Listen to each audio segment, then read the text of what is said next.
আশা করছি আজকের এপিসোড আপনাদের অনেক ভালো লাগবে। বেশি কথা না বলে সবার আগে চলে যাব আজকের প্রথম ঘটনায়। ওনার নাম মেহেদী হাসান। ওনার বাড়ি ব্রাহ্মণবাড়িয়া জেলার কসবা উপজেলার রায়তলা গ্রামে। উনি বর্তমানে সংযুক্ত আরব আমিরাতে রয়েছেন। উনি একটি পুকুর কেন্দ্রিক ঘটনা পাঠিয়েছেন। স্থানীয়ভাবে ওই পুকুরটি তাল পুকুর নামেই পরিচিত। পুকুরের বিবরণটা শুরুতে দেয়া দরকার। পুকুরটিতে রয়েছে দুটি ঘাট, একটি পাকা, অপরটি বাঁশের মাচা দিয়ে তৈরি করা। পুকুরের উত্তর পাশে রয়েছে একটি কবর এবং বড় একটি পুরনো গাব গাছ, আর আশেপাশে অনেকগুলো আম গাছও রয়েছে। দক্ষিণ পাশে রয়েছে শুধুই বাঁশঝাড়। পশ্চিম পাশে রয়েছে বড় একটা তাল গাছ। এই গাছটিকে জড়িয়ে ধরে রেখেছে আবার একটি বট গাছ। সাথে আরও দুটি গাব গাছ এবং বাঁশঝাড়ও রয়েছে এই পাশটাতে। পূর্ব পাশে শুধু কিছু ঘরবাড়ি রয়েছে। সব মিলিয়ে বলতে হবে একটা হন্টেড জায়গা। মেহেদী হাসান ভাই যখন ছোট ছিলেন তখন ওনাদের পাড়ার একজন দাদির কাছে কোরআন শিখতে যেতেন। এই দাদি খুব সুন্দর করে কোরআন তেলাওয়াত নিজেও করতে পারতেন, অন্যদেরকেও শেখাতেন। কোরআনের তালিম উনি প্রতি সময়ই দিতেন। এই কারণে গ্রামের অনেক মানুষই ওনার কাছে কোরআন শিক্ষা করতে যেতেন। বিশেষ করে সকালবেলাতে শুধু বাচ্চারা যেতেন। অন্যান্য বাচ্চাদের সাথে এই দাদির মেয়ের ছেলে অর্থাৎ তার নাতিও কিন্তু পড়তে আসতেন। নাতিটার নাম ছিল ফয়সাল। প্রতিদিন সে অন্যান্য বাচ্চাদের সাথে বেশ আনন্দ নিয়েই কিন্তু সে তার নানির কাছে কোরআন তালিম শুরু করে। নাতির প্রতি একটু আলাদা করে উনি শ্রম দেওয়ার কারণেই সে অন্যদের থেকে একটু এগিয়েই যাচ্ছিল। নাতি কিন্তু প্রতিদিন দেখা যেত ওই পুকুরের ওখানে গিয়ে অজু করত। নাতি কিন্তু একদম ছোট ছিল, বিষয়টা এরকম না। 6 বছর বা 7 বছর বয়সী ছিল। সে অজুও শিখেছে। আর ওই দাদির কাছে মেহেদী হাসান ভাইয়ের মতো অন্যরা যারা পড়তে আসতেন তারাও কিন্তু ওই পুকুরের ওখানে এসে অনেকেই অজু করতেন। ওই ঘাটটি এখন তো মূলত অনেক উন্নত হয়েছে। আর যেখানে অজু করতেন সেটা কিন্তু শুরু থেকেই পাকা করা ছিল। ওনারা প্রতিদিনের মতো পড়া শুরু করে দিয়েছেন। প্রায় 20 থেকে 25 মিনিট হয়ে গেছে, কিন্তু ফয়সালের কোনো খবর নেই। ফয়সালের নানি কয়েকজনকে পাঠান ফয়সালকে যেন খুঁজে আনা যায়। তারা ওই পুকুর পাড় এবং আশেপাশে খুব ভালো করে খোঁজেন, কিন্তু ফয়সালের কোনো খোঁজ পাওয়া যায় না। খোঁজ না পেয়ে তারা ফেরত আসলো। নানি তখন ভাবেন হয়তোবা পড়া ফাঁকি দিয়ে কোথাও লুকিয়ে আছে। কিছুক্ষণ পর ওনাদের পড়ার একটা ছুটি চলে আসে, অর্থাৎ নির্দিষ্ট সময় পর তো ছুটি দিয়ে দেওয়া হয়। বাড়িতে চলে যায় সবাই। প্রায় 2 থেকে 3 ঘন্টা পর ওনাদের পাড়ার বেশ কিছু মানুষজন একসাথে চিৎকার চেঁচামেচি শুরু করে দেয়। ওই চিৎকার চেঁচামেচির শব্দ শুনে এই মেহেদী হাসান ভাইও ছুটে যান ওই শব্দের উৎসর দিকে। দেখা গেল ওই পুকুরের দিক থেকে চিৎকার চেঁচামেচির শব্দটা ভেসে আসছে। উনি পুকুরের পাড়ে গিয়ে দেখেন ফয়সালকে একজন লোক মাথায় নিয়ে তার যে পেট, এই পেটটা মাথার তালুর সাথে বাঁধিয়ে উনি লাফালাফি করছেন। অর্থাৎ এমনভাবে পেটের উপর প্রেসার দেওয়া হচ্ছে যাতে করে পেটের ভিতরে যদি পানি থাকে সেটা মুখ দিয়ে বের হয়ে যায়।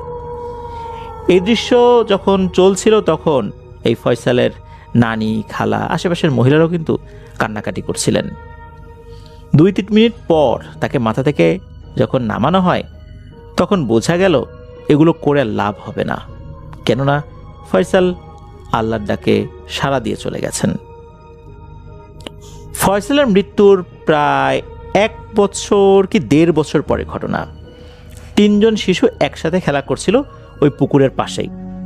3 জনের নাম ছিল সারওয়ার, আকরাম ও জাকিয়া। সবার বয়স 4 থেকে 5 বছরের মধ্যে। গ্রামের বাচ্চারা যেভাবে খেলা করে ঠিক সেভাবেই তারা মাটির তৈরি চুলা, হাঁড়ি, পাতিল এই জাতীয় বিভিন্ন খেলনা দিয়ে তারা খেলা করছিল। তো তারা যখন খেলছিল, খেলার এক পর্যায়ে জাকিয়া নামের মেয়েটি মাটির তৈরি ছোট খেলনা পাত্রে পানি আনতে পুকুর ঘাটে যায়। সে পানি আনতে দেরি হয়। সারওয়ার নামের ছেলেটি পুকুর পাড়ে গিয়ে দেখে জাকিয়া কয়েকবার হাবুডুবু খেয়ে পানিতে তলিয়ে যাচ্ছে। সারওয়ার সাথে সাথে জাকিয়ার বাড়িতে দৌড়ে খবর দেয়। যে ঘাট ব্যবহার করে জাকিয়া পানি আনতে গিয়েছিল ওই ঘাটের সাথেই কিন্তু এই জাকিয়াদের বাড়ি। খবর পেয়ে বাড়ির সবাই চিৎকার চেঁচামেচি করে পুকুর পাড়ে চলে আসে। কয়েকজন পানিতে নেমে কিছুক্ষণ খোঁজাখুঁজি করে জাকিয়াকে উপরে তোলে, কিন্তু ততক্ষণে আল্লাহর ডাকে সাড়া দিয়ে জাকিয়া ইহকাল ত্যাগ করেছেন। এই ঘটনার 1 বছর পর আকরাম নামের ছেলেটিও পানিতে পড়ে যায়। আশ্চর্যজনকভাবে ওই দিনেও কিন্তু সরোয়ার তার সাথে ছিল। সরোয়ার দৌড়ে গিয়ে তার এক চাচাতো বোনকে ডেকে নিয়ে আসে। আল্লাহর অশেষ রহমতে এবারের যাত্রায় আকরামকে তারা উদ্ধার করতে সক্ষম হয়। আকরাম প্রাণে বেঁচে যায়। মেহেদী হাসান ভাই যখন ক্লাস 5-এ পড়েন, তো ওনার শিক্ষকের বাড়ি ওনাদের বাড়ির পাশেই থাকায় মাগরিবের নামাজের পর তার কাছে পড়তে যেতেন। ওনার শিক্ষক সম্পর্কে কিছু তথ্য জানিয়েছেন। ওনার নাম আলহাজ মাস্টার মোহাম্মদ শহীদুল্লাহ রিজভী। উনি ওনাদের ওই উপজেলার মধ্যে কয়েকবার শ্রেষ্ঠ শিক্ষক হিসাবে ভূষিত হয়েছেন। ওনার পরিবারে 4 জন শিক্ষকতার মহান পেশার সাথে জড়িত। পাশাপাশি ওনার ধর্মীয় শিক্ষায় ছিল অগাধ জ্ঞান। এই শিক্ষক মেহেদী হাসান ভাইকে তার সন্তানের মতো করেই গড়ে তুলেছেন। প্রতিদিনের মতো সেদিন উনি পড়তে গিয়েছেন। ঘরে প্রবেশ করে দেখেন তার শিক্ষকের ছেলের বউ তার মেয়েকে নিয়ে দাঁড়িয়ে আছে, আর শিক্ষক মেয়েটিকে ঝাড়ফুঁক করছেন। ধর্মীয় বিষয়ে স্যারের অগাধ জ্ঞান থাকায় তিনি ঝাড়ফুঁক জানতেন। মেয়েটিকে যখন দেখলেন মেহেদী হাসান ভাই, উনি দেখলেন মেয়েটার ঘাড় একটু বাঁকা হয়ে আছে, মেয়েটা কান্না করে। ঝাড়ফুঁক শেষ হলে মেয়েটির মা তার মেয়েকে নিয়ে ঘরে চলে যান।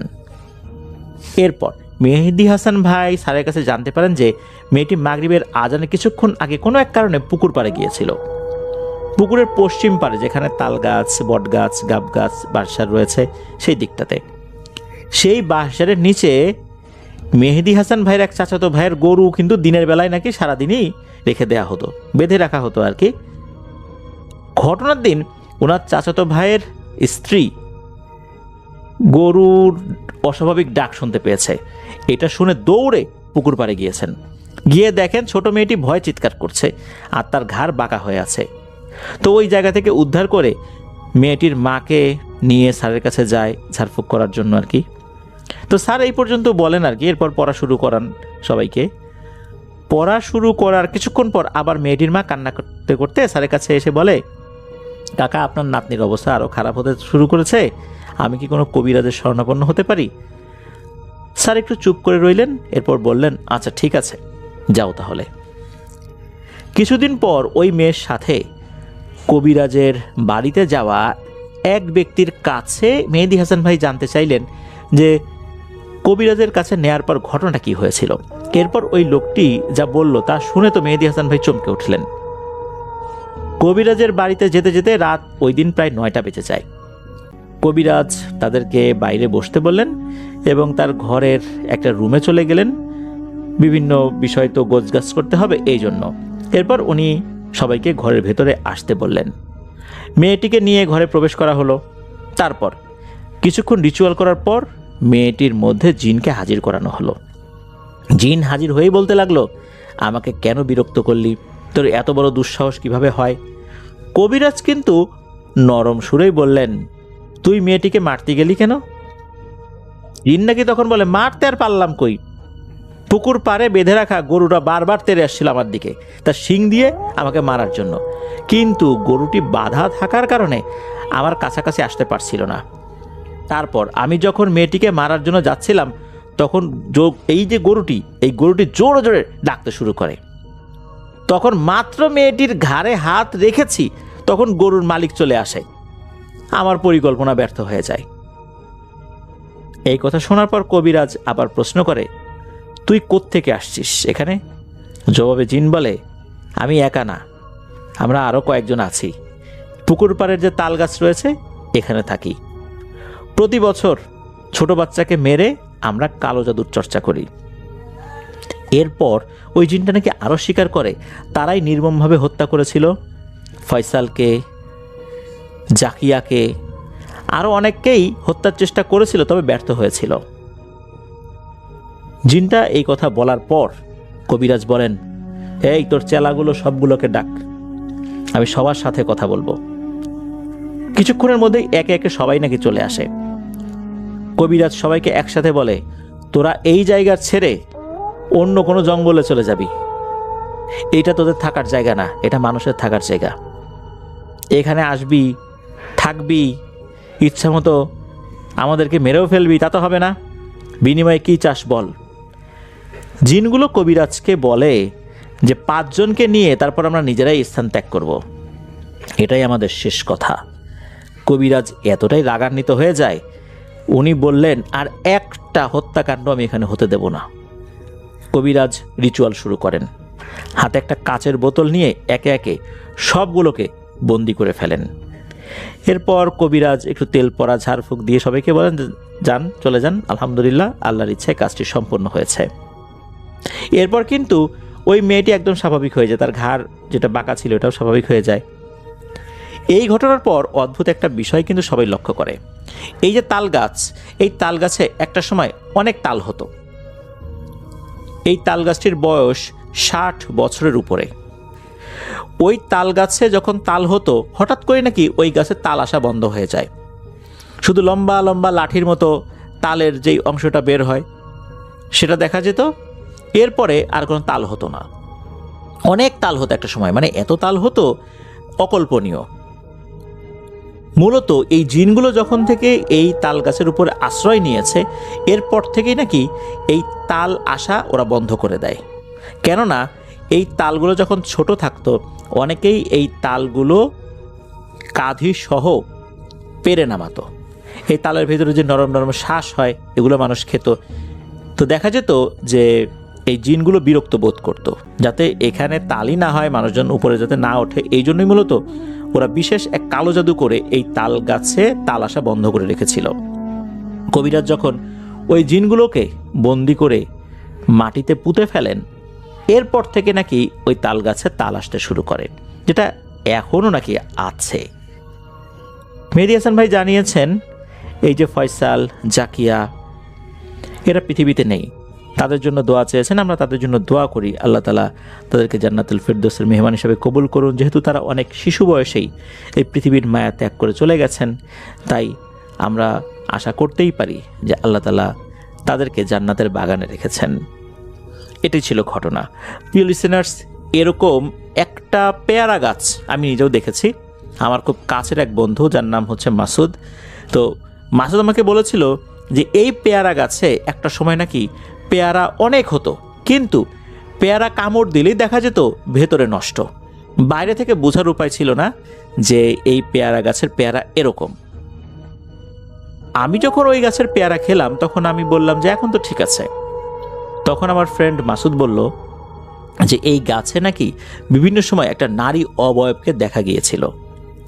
এটা তার পরিবারের বেশ কয়েকজন সদস্যই দেখেছিল। মূলত এইটার কারণেই এই গাছের এই অবস্থা হয়েছিল। পরবর্তীতে রাজবাড়ির একটা নামকরা মাদ্রাসা রয়েছে, গোয়ালন্দ মাদ্রাসা, ওখানকার একজন হুজুর ওই বাড়িতে এসেছিলেন কোনো একটা কাজে। উনি এই গাছটি দেখার পর কিছু ঝাড়ফুঁক করে দিয়েছিলেন। এরপর ওই জিনটা নাকি ওই গাছের আস্তানা ছেড়ে পালিয়ে গিয়েছিল। তারপর থেকে গাছের যে পেয়ারা আসা, এটা স্বাভাবিক হয়ে যায়। স্বাভাবিক হলেও আগের মতো এতটা হতো না, তবে পেয়ারাগুলো কিন্তু আর নষ্ট থাকতো না, পেয়ারাগুলো ভালো থাকতো। আমি নিজেও ওই গাছের পেয়ারা খেয়েছি, এই জন্যই আর কি আমি বললাম যে এরকম হয়। কিন্তু অনেক সময় জিনেরা যেই গাছে এসে আস্তানা গাড়ে, অনেক ক্ষেত্রে দেখা যায় সেই গাছের ফল হয় না, আবার ফল হলেও সেটা পোকা হয়। অনেক দেখা যাচ্ছে ওষুধ দেওয়া হয়েছে গাছে, তারপরেও কোনো লাভ হচ্ছে না, এরকম কিন্তু হয়। ধন্যবাদ জানাচ্ছি মেহেদী হাসান ভাইকে ওনার পাঠানো ঘটনাটি। এই ঘটনাটি আমাদেরকে যিনি পাঠিয়েছেন, ওনার নাম একরামুল হক।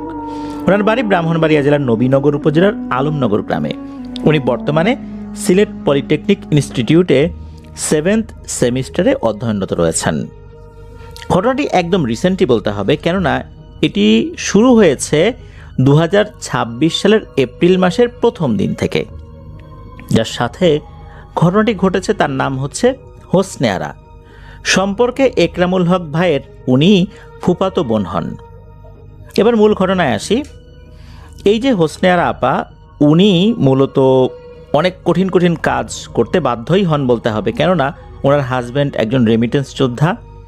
ওনার হাজব্যান্ড 2025 সালে বিদেশ চলে যান।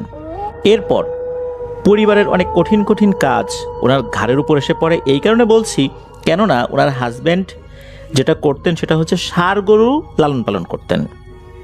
এটা আবার কুরবানির সময় বিক্রি করে দিতেন। যখন ওনার হাজব্যান্ড বিদেশে যান তখনও তো ওনার বাড়িতে ষাঁড় গরু আছে, আর কুরবানি ঈদে উনি এগুলো বিক্রি করবেন। বিক্রি করার পর আবার কিন্তু নতুন করে গরু কেনেন। কুরবানি ঈদে ষাঁড় গরু বিক্রি হয়েও যায় 2025 সালে। এরপর ওনার হাজব্যান্ড বিদেশ যান। এরপর হাতে যে পরিমাণ টাকা পয়সা ছিল এটা দিয়ে আবার 2টো ষাঁড় গরু কেনেন 1 বছর লালন পালন করবেন বলে। যেহেতু ওনার হাজব্যান্ড যখন দেশে ছিলেন অনেক কঠিন কঠিন কাজ করতেন বলতে এই ষাঁড় গরু লালন পালন করতে গিয়ে এই গরুর ঘাস তো কাটতে হবে। একটা সময় তো ওনার হাজব্যান্ড এগুলো করতেন, এখন ওনার হাজব্যান্ড বিদেশ চলে গেছে, এটা তো ওনাকেই করতে হবে। ওনার 3টা মেয়ে 1টা ছেলে। বড় মেয়ের বিয়ে হয়ে গেছে, অন্য যে 2জন মেয়ে তারা ছোট ছোট, ওনার ছেলেও ছোট। এরা কিন্তু এই ঘাস কাটতে পারে না, কি আর করা, উনি কষ্ট করে এই কাজটি করছিলেন। গরুদের ঘাস কিন্তু একটা নির্দিষ্ট জমিতে ওনারা ফলিয়েছেন। তারপর দেখা যাচ্ছে মাঠের বিভিন্ন জায়গায় লম্বা লম্বা ঘাস হয়ে যায়। এগুলো পরবর্তীতে দেখা যাচ্ছে যে জমির মালিক কেটেই ফেলে দেন বা লোক লাগিয়ে কাটাতে হয়। তখন কি হয়, যারা এই গরু লালন পালন করেন ওনারা এগুলো কেটে নিয়ে আসেন।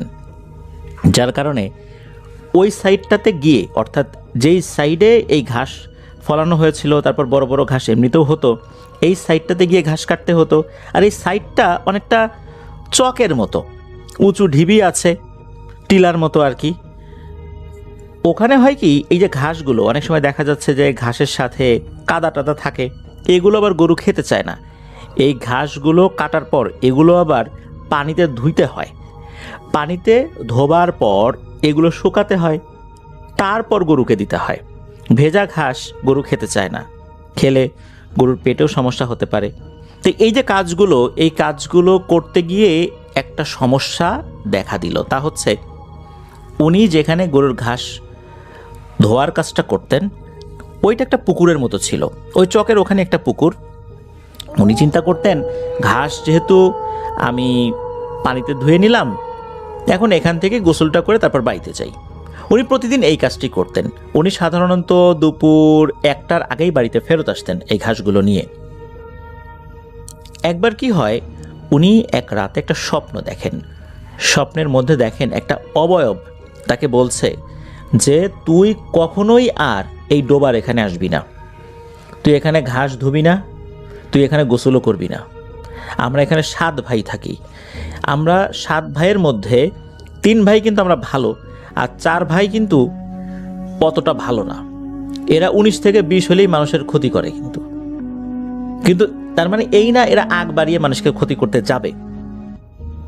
তুই যেচে এসে আমাদেরকে বিরক্ত করতেছিস।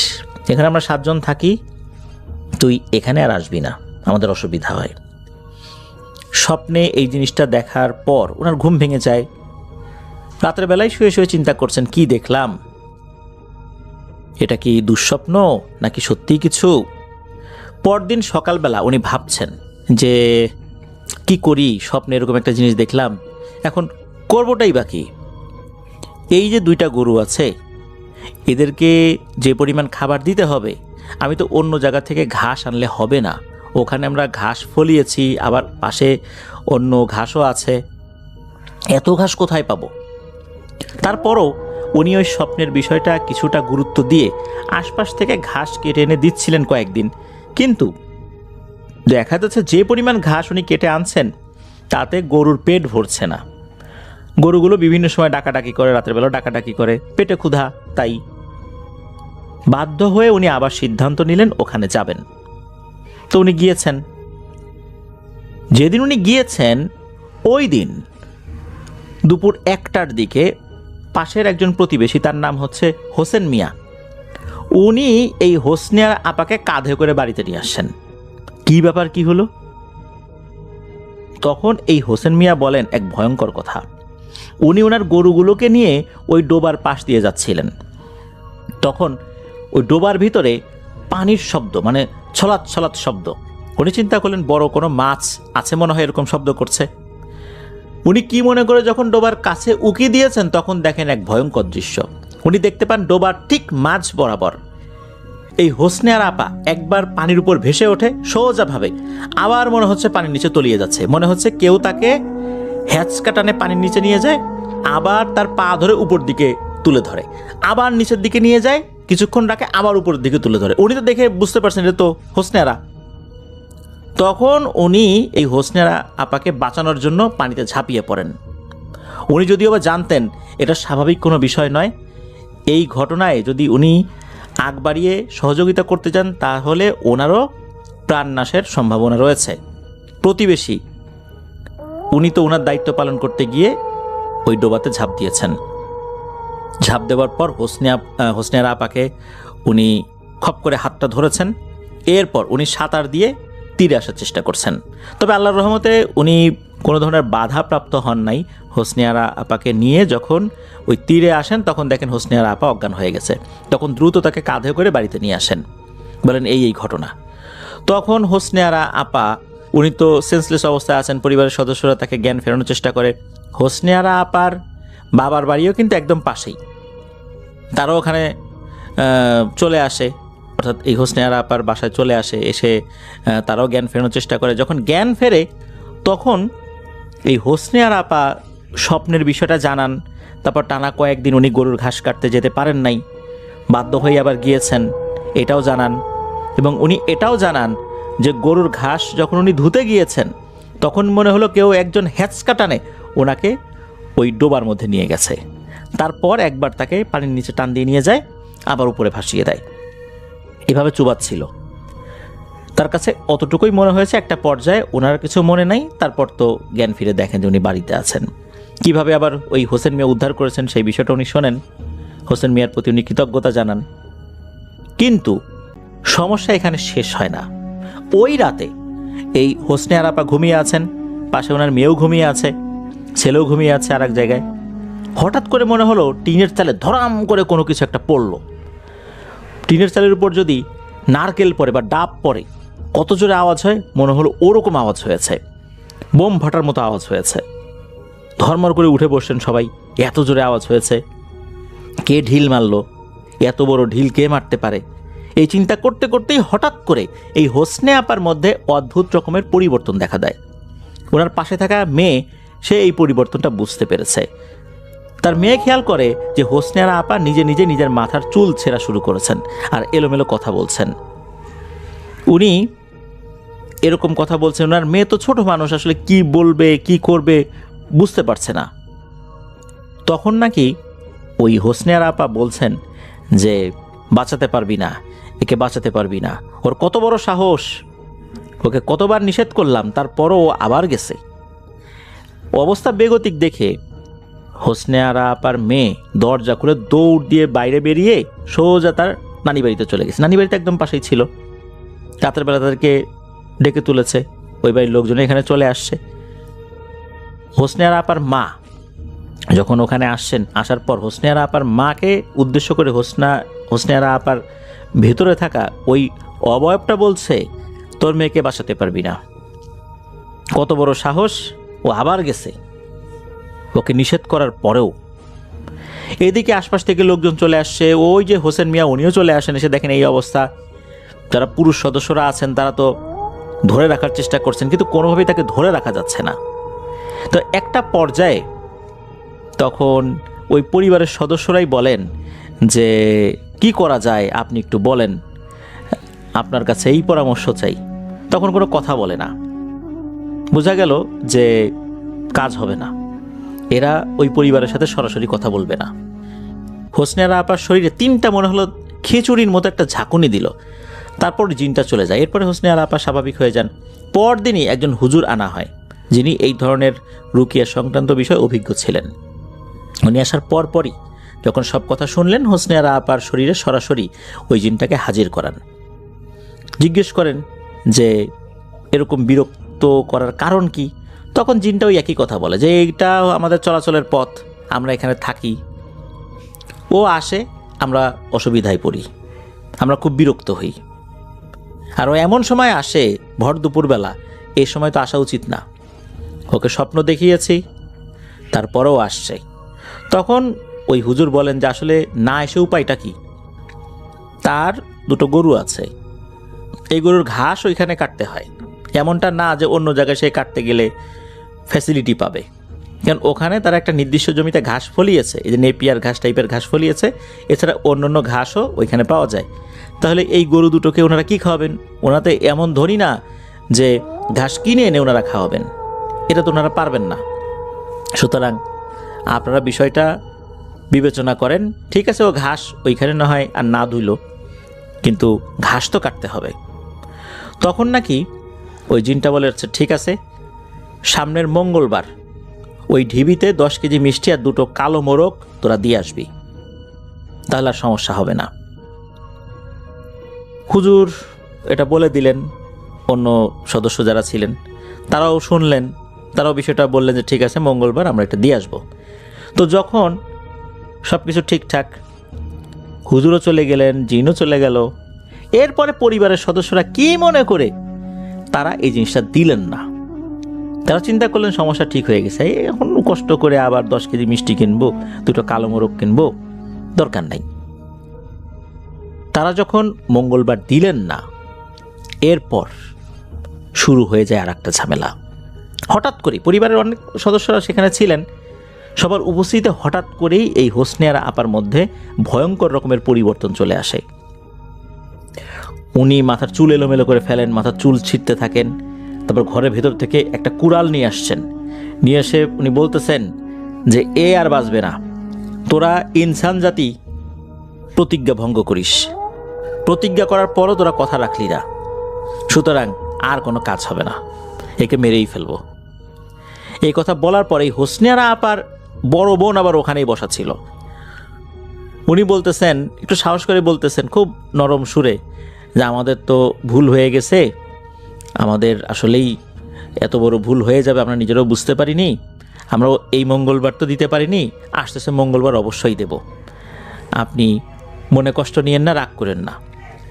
তো বেশ কয়েকবার এটা বলার পর মনে হলো যে হোসনে আরা আপা শরীরের ভিতরে থাকা ওই অভাবটা কিছু একটা চিন্তা করলো। এরপর বললো আচ্ছা ঠিক আছে, যা, এবারের মতো শেষ সুযোগ দিলাম, কিন্তু এরপরে যদি না দিস তাহলে প্রতিজ্ঞা করলাম এই পরিবারের একটাকেও আর রাখবো না।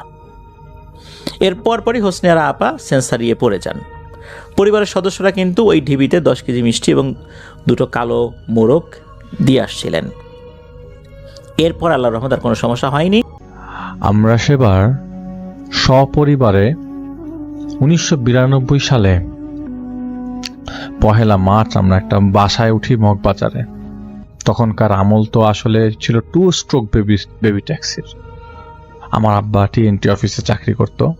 সরকারি বাসায় আমরা তখনও উঠিনি, কিছু অফিসিয়াল মামলা থাকবার কারণে, আসলে কিছু ঝামেলা থাকবার কারণে আমরা আসলে সরকারি বাসায় উঠতে পারিনি সেই মুহূর্তে।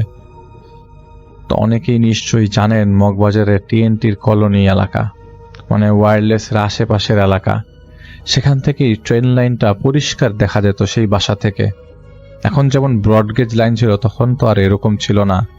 এখন যেরকম অনেক বস্তি ছিল, তখন কিন্তু এত বস্তি ছিল না। যাই হোক, প্রতিদিনের ট্রেনের শব্দে এক প্রকার অভ্যাসে পরিণত হয়েছিল। যাদের বাসা ট্রেনের লাইনের আশেপাশে তারা আসলে শব্দ শুনতে শুনতে অভ্যস্ত। ট্রেন আসলে ট্রেন আসলে শুরুতে আমরা তাকিয়ে থাকতাম। একটা পর্যায়ে শুনতে শুনতে এমন অবস্থা হয়ে গেছে, আসলে পরের দিকে এগুলির প্রতি আর তেমন মনোযোগ ছিল না। তো 1994 সালের দিকের কথা, তখন আমাদের সেই বাড়িতে অলরেডি 2 বছর হয়ে গেছে। তা আমাদের পরিবারে আমার আব্বা, আম্মা এবং আমার ছোট ভাই, আমরা এই 4 জনই থাকি। আমার নাম রনি এবং আমার ছোট ভাইয়ের নাম রাব্বি। আমি তখন এইচএসসি ক্যান্ডিডেট। সারা রাত আমার পড়ার লাগতো, আর আমি অনেক পড়াশোনা করতাম। ইলেকট্রিসিটি রাতের বেলা খুবই বেশি যেত, গরমও ছিল তখন, কিন্তু সেদিন বৃষ্টি পড়ছিল এবং ইলেকট্রিসিটিও ছিল না। তা আমাদের ঘরে একটা বারান্দা, মানে 2টা বারান্দা, আমার রুম বরাবর একটা বারান্দা, আমার আব্বা আম্মার রুম বরাবর একটা বারান্দা। তো আমার সাথে আমার ছোট ভাই রেগুলার ঘুমাতো, কিন্তু আমার পরীক্ষা থাকবার কারণে ওকে ড্রয়িং রুমে পাঠিয়ে দেওয়া হয়। কারণ আমাদের বাসায় 2টা বেডরুমই আর একটা ড্রয়িং রুম আর বাথরুম। তো আমাকে যেহেতু একা পড়তে হতো, আর মা একটা রুমে থাকতো, আর আব্বা আম্মা একটা রুমে থাকতো, আর আমাদের বাসাটা ছিল দোতলা। বাসার বারান্দা থেকে, আমার রুমের বারান্দা থেকে একদম স্পষ্ট পরিষ্কার রেল লাইন দেখা যেত। তো আগামীকাল দিন এরকম হয়েছিল যে শুক্রবার হবার কারণে আমার পড়ার গতি কমে গেছিল। আমি ম্যাথ করতে বসেছিলাম, আর বৃষ্টি হলে ম্যাথ করতাম আমি বেশি। হঠাৎ আমি ধস্তাধস্তির শব্দ পাই, মনে হচ্ছে এই ধর, এরকম টাইপের 3-4 জন মিলে বেশ ধস্তাধস্তি করছে। আমাদের বাসা থেকে একটু দূরে বস্তির মতো আছে, মাঝে মধ্যে ওইখান থেকে অনেক ঝামেলা আমরা শুনতে পাই। আর এমনিতেও ওই জায়গাটা খারাপ ছিল, মাঝে মাঝেই মার্ডার হতো, পুলিশের জটলা দেখতাম, মানুষের জটলা দেখতাম। তো ওই মুহূর্তে আমি দেখি 2-3 জন হঠাৎ করে কোথার থেকে এসে জানি চাপাতে নিয়ে এলোপাতারি একজনকে জখম করা শুরু করে দিল, এবং কোপাচ্ছে, কুপিয়ে জখম করছে, আর কেমন একটা শব্দ হচ্ছে। আমি খুব ভয় পেয়ে যাই। খুন একবারে নিজের চোখের সামনে দেখলাম। আমি অন্ধকারে বৃষ্টির মধ্যেই দেখলাম ওই 3-4 জন লোক খুন করে এদিক সেদিক চলে গেল। আর সাদা কাপড় পরা সেই লোক তরপাতে একটা সময় আর তরপালো না, হয়তো মারা গেছে, কারণ এখান থেকে তার আমি পরিষ্কার দেখতে পাচ্ছি কিছু একটা হয়েছে, কিন্তু কাছে যাওয়ার সাহস পাচ্ছি না। আব্বা আম্মা রুমে গেলাম, আব্বাকে ডাকলাম এবং ডেকে নিয়ে আসলাম। আম্মাও পেছন পেছন আসলো। আমি তখন ঘেমে একাকার আমার রুমে মোমবাতির আলো সরিয়ে বাবাকে দেখাতে লাগলাম, কিন্তু কেউ নাই, কোনো লাশ পড়ে নাই, কিচ্ছু না। সারাটা রাত অবাক হয়ে কাটালাম, এটা কিভাবে সম্ভব। আমি আরো কয়েকবার জানালা দিয়ে দেখার চেষ্টা করেছি সেখানে কি আমি সেই অবয়বটা পাই কিনা, কিন্তু আমি সেই অবয়বটা সেখানে পাচ্ছিলাম না। আমার কাছে খুব হচপচ লাগছিল সবকিছু। সপ্তাহখানেক পরে আমি সেই রাতে পড়ছি, আমার পরীক্ষা আর মাত্র 3 দিন বাকি। বিদ্যুৎও আছে।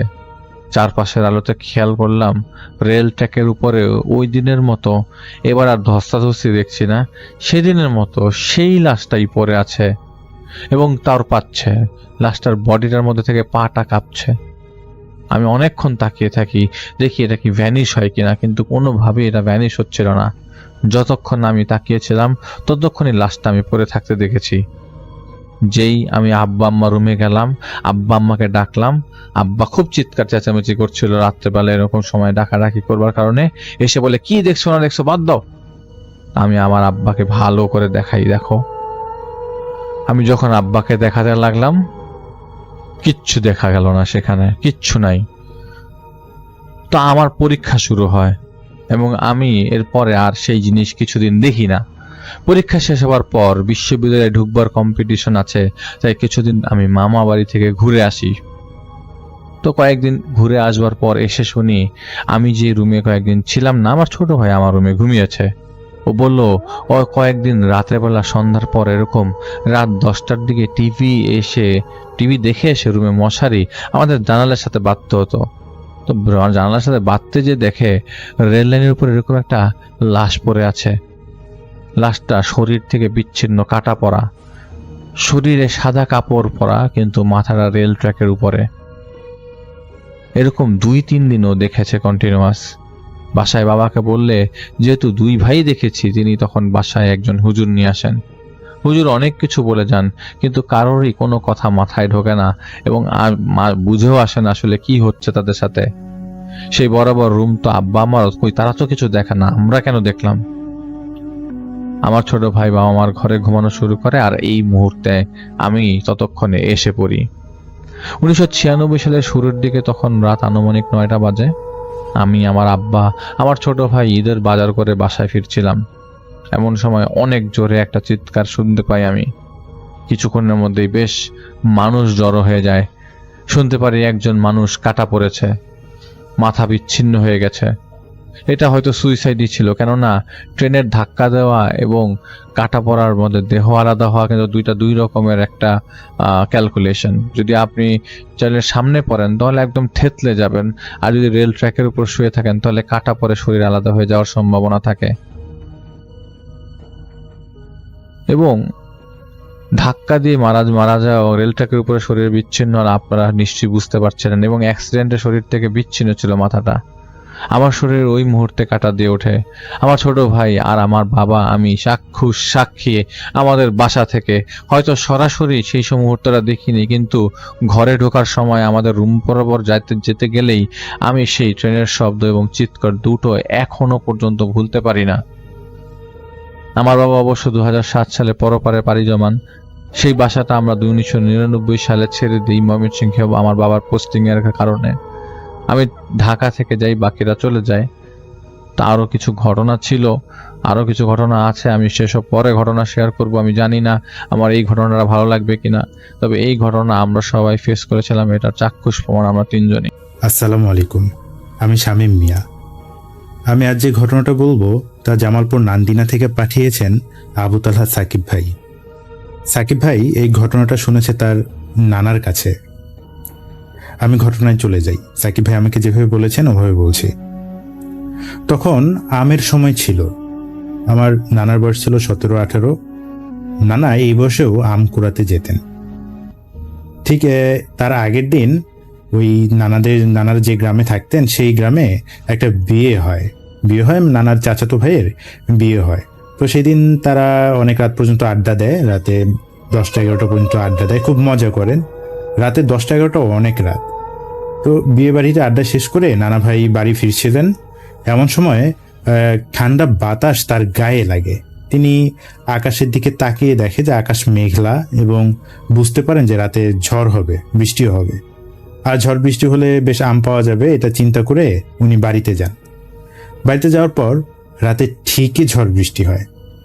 নানা ভোরে আলো ফোটার আগে, ফজরের আজানের আগেই উনি ঘর থেকে বের হয়ে যায় আম কুড়াতে। না হলে ওই যে আম গাছের যে মালিক, উনি হচ্ছেন আবু হোসেন নানা, উনি মেম্বার, ওনারা বের হয়ে সব আমগুলি নিয়ে নেয়। তাই উনি ভোরে সবার আগে একে একে বের হয়ে যায় আম কুড়ানোর জন্যে। সে আম গাছের নিচে যায়। যখন একটু কাছাকাছি যাওয়ার পর দেখে ওখানে যে নতুন বিয়ে হয়েছে যে বউটা, উনি আম গাছের নিচে দাঁড়িয়ে আম কুড়াচ্ছে।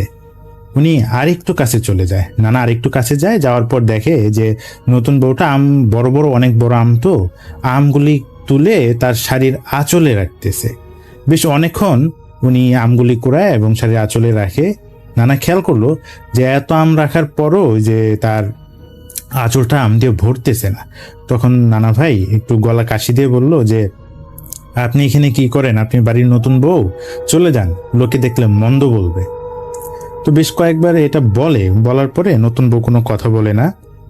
উনি আস্তে আস্তে হেঁটে নতুন বউয়ের কাছে যায়। কাছে যাওয়ার পরে বলল যে, আপনি বাসায় চলে যান, দেখলে তো লোকে মন্দ বলবে, বকাও দিবে। এই কথাটা শুনে নতুন বউটা নানার দিকে ফিরে তাকায়। তো নানার দিকে যখন তাকায়, নানা দেখে যে বউটার কিছু নেই, ঠোঁট নেই, নাক নেই, কিছু না, পুরাটা মুখ জুড়ে চোখ আর চোখ, মানে পুরাটা মুখের মধ্যে চোখ। এটা দেখে নানা ভীষণ ভয় পেয়ে যায়। নানা 4-5 পা পিছিয়ে যায়। তখন ওই নতুন বউয়ের ওইখান থেকে একটা শব্দ আসে, কিরে আম নিবি না? আয় নিয়ে যা, দেখ কত বড় বড় আম আমার কাছে, আয় নিয়ে যা। এটা শুনে নানা ভাই উল্টো ঘুরে একটা দৌড় দেয়। এত জোরে দৌড় দেয়, মানে ভয়ে উনি বাড়ির কাছে যায়। ওনাদের বাড়ির ছিল আবার, মানে বাড়ির চারপাশে আবার টিনের বেড়া ছিল। উনি টিনের বেড়ায় ধাক্কা খেয়ে পড়ে যায় জোরে একটা শব্দ করে। তখন সবাই বাইরে আসে, বাড়ির অন্য লোকরা বাইরে আসার পরে জিজ্ঞেস করে যে কি হয়েছে। তখন নানা বলে যে আম গাছের নিচে কি দেখছে। তখন বাড়ির যে সবাই মিলে আবার আম গাছটার নিচে যায়। যাওয়ার পরে দেখে যে ওখানে কিছুই নাই, লাইট টাইট দেয়, তারপর কিছু আর পায় নাই, ওখানে কিছুই ছিল না। তখন বলে যে তুমি ভুল দেখছো, এটা কিছু না, সমস্যা নেই, বাসায় চলে আসো। বাসায় নেয়, বাসায় নিয়ে ঝাড়া ঠাড়া দেয়, পানি খাওয়ায়। তো সেদিনকার রাতের মতো নানা ঘুমায় যায়। এরপরে বেশ কিছুদিন ওই গ্রামের অনেকে অনেক কিছু দেখে। তো একবার দেখে যে ওখানে রাতের বেলায় যে গাছের মধ্যে আগুনের মতো কিছু একটা জ্বলতেছে, ওইটা হঠাৎ করে আবার বাতাসে মিশে যায়, এই অবস্থা। তো সবকিছু গ্রামের অনেক মানুষের অভিযোগ থাকে। এই অভিযোগের ফলে যে গাছের মালিক আবু হোসেন, উনি গাছটা কেটে ফেলে এবং শেকড় সহ উপড়ে ফেলে। আম গাছটা কাটার পর থেকেই গ্রামে বেশ ঝামেলা শুরু হয়। আবু হোসেন একবার স্বপ্ন দেখে তাকে কেউ মেরে টয়লেটের নোংরার মাঝে ফেলে রাখছে এবং তার সামনে পেছনে ডানে বামে তার পরিবারের অন্য সদস্যরা মরে পড়ে আছে। এর অনেকদিন পর এক সন্ধ্যায় ক্ষেতের কৃষিকাজ শেষ করে নানা বাড়ি ফিরছিল। নানা দেখে সেই আম গাছের মালিকের বাসায় ছোট্ট একটা কালো ছাগলের বাচ্চা ঢুকতেছে। নানা ভাই পিছে পিছে গেলেও মানে ছাগলটা দেখার জন্য পিছে পিছে যায় যে সন্ধ্যাবেলায় কার ছাগল বাইরে বের হয়ে আসছে, কিন্তু পিছে পিছে গিয়েও এই ছাগলটার আর দেখতে পায় না। এর 2 দিন পর সেই বাড়িতে হয় কি, ওলা ওঠে। ওলা ওঠা মানে তখনকার যে ডায়রিয়া কলেরা এগুলা ছিল, আর এগুলো ওঠা মানে নির্ঘাত মৃত্যু।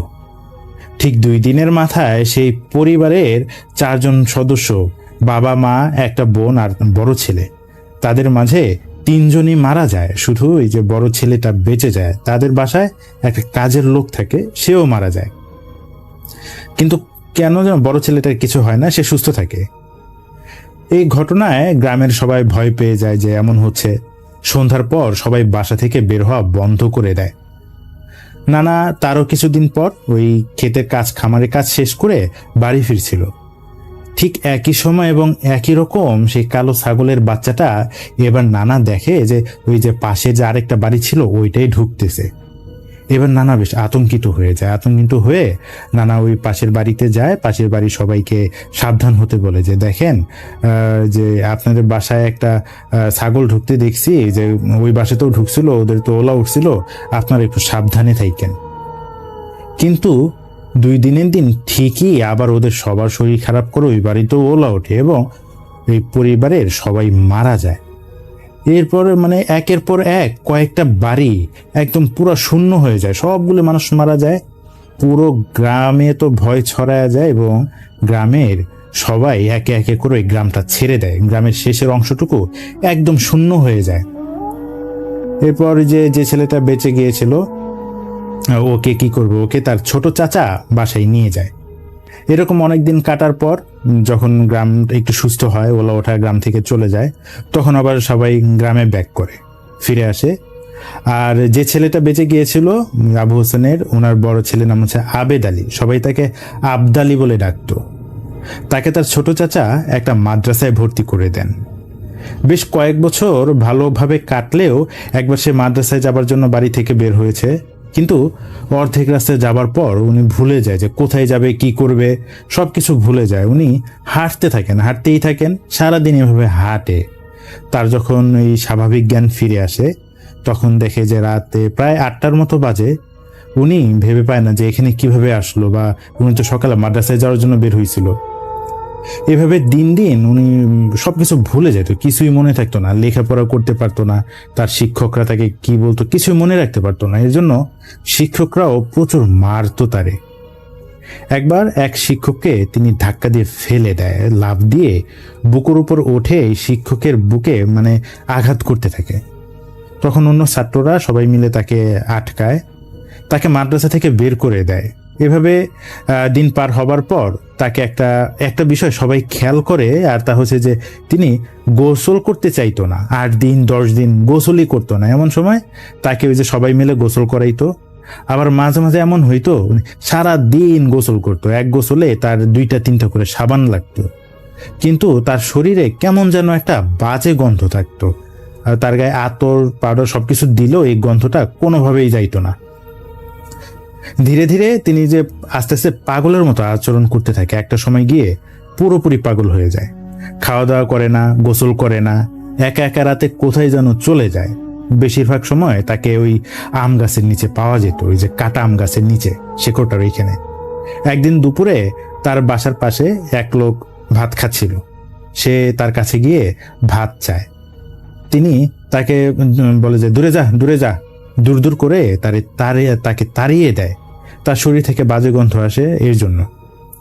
তিনি এক সময় আবার করে ওই যে তাড়িয়ে দেওয়ার পরে সে আবার আসে ওই লোকের কাছে, যায় বলে যে আমার খুব খিদা লাগছে, আমারে খাইতে দাও। এমন সময় মানে লোকটা বিরক্ত হয়ে যে গরম ডাল ছিল, অনেক গরম ডাল, এটা করে কি তার দিকে ছুঁড়ে দেয়। ওই হাঁটুর একটু উপরে গরম ডাল দিয়ে পুড়ে যায়। এরপর দিন রাতে ওই যে সেই ব্যক্তি যিনি ডাল ছুঁড়ে দিছিল, উনি বাজার করে বাড়ি ফিরছিল। ফেরার পথ আবার ওই যে আম গাছের নিচ দিয়ে আসতে হয়। তিনি দেখে যে ওইখানে কেউ নাই, আম গাছে কেউ নাই। যখন ঠিক আম গাছটা পার হইতে যাবে তখন দেখে যে আবেদ আলী ওইখানে বসে আছে, যে মাটির বড় বোলগুলি থাকে না, বোল কেমন, ওই যে ধান যে ভিজায় রাখতো এরকম বড় বোল, ওইগুলোর মধ্যে আবেদ আলী কিছু একটা খাইতেছে।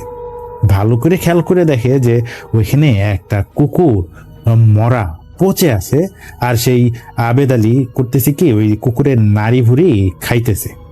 হঠাৎ সে ওই ব্যক্তিকে দেখতে পায় এবং বলে, দাঁড়া, তুই দাঁড়া, এখানে আয়, তোর না খিদা লাগছে, আয় একসাথে খাই।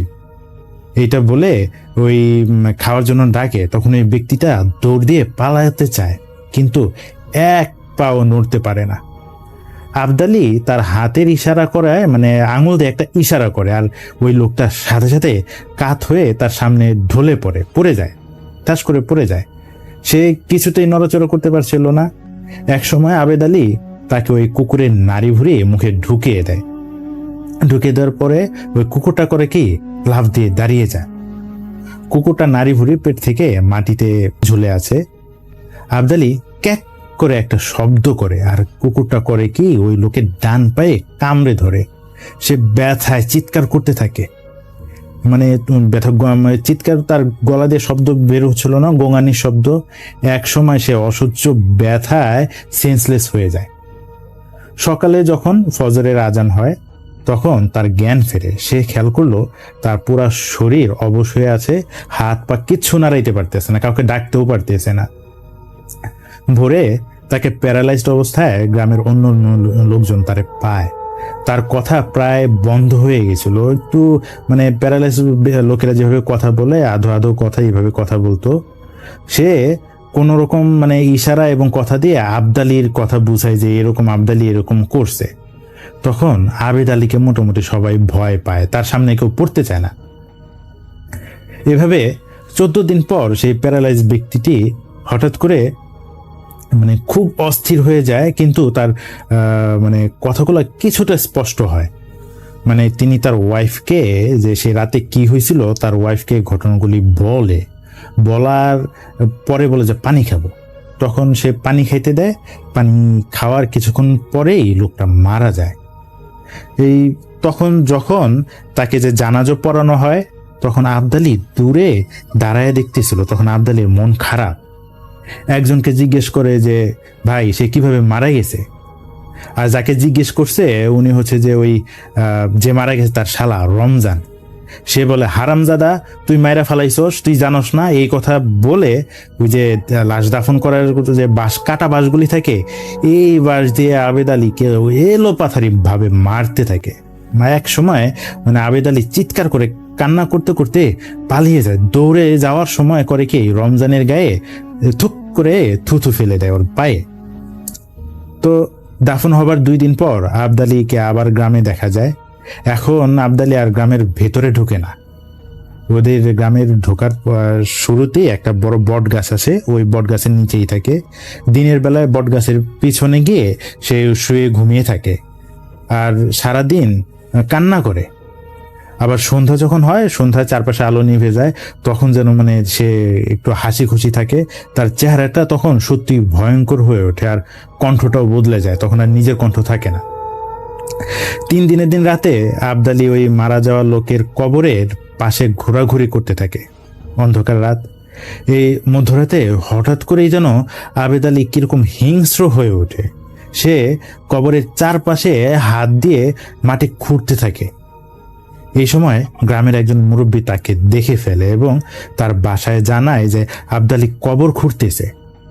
সবাই যখন লাঠিসোঁটা নিয়ে যায় তখন এক সময় দেখে যে তারা দেখে আবদালি লাশটা ঠিকই কবর থেকে বের করে ফেলছে, আর এক মনে লাশের দিকে বড় বড় চোখ করে তাকিয়ে আছে আর মুচকি মুচকি হাসতেছে।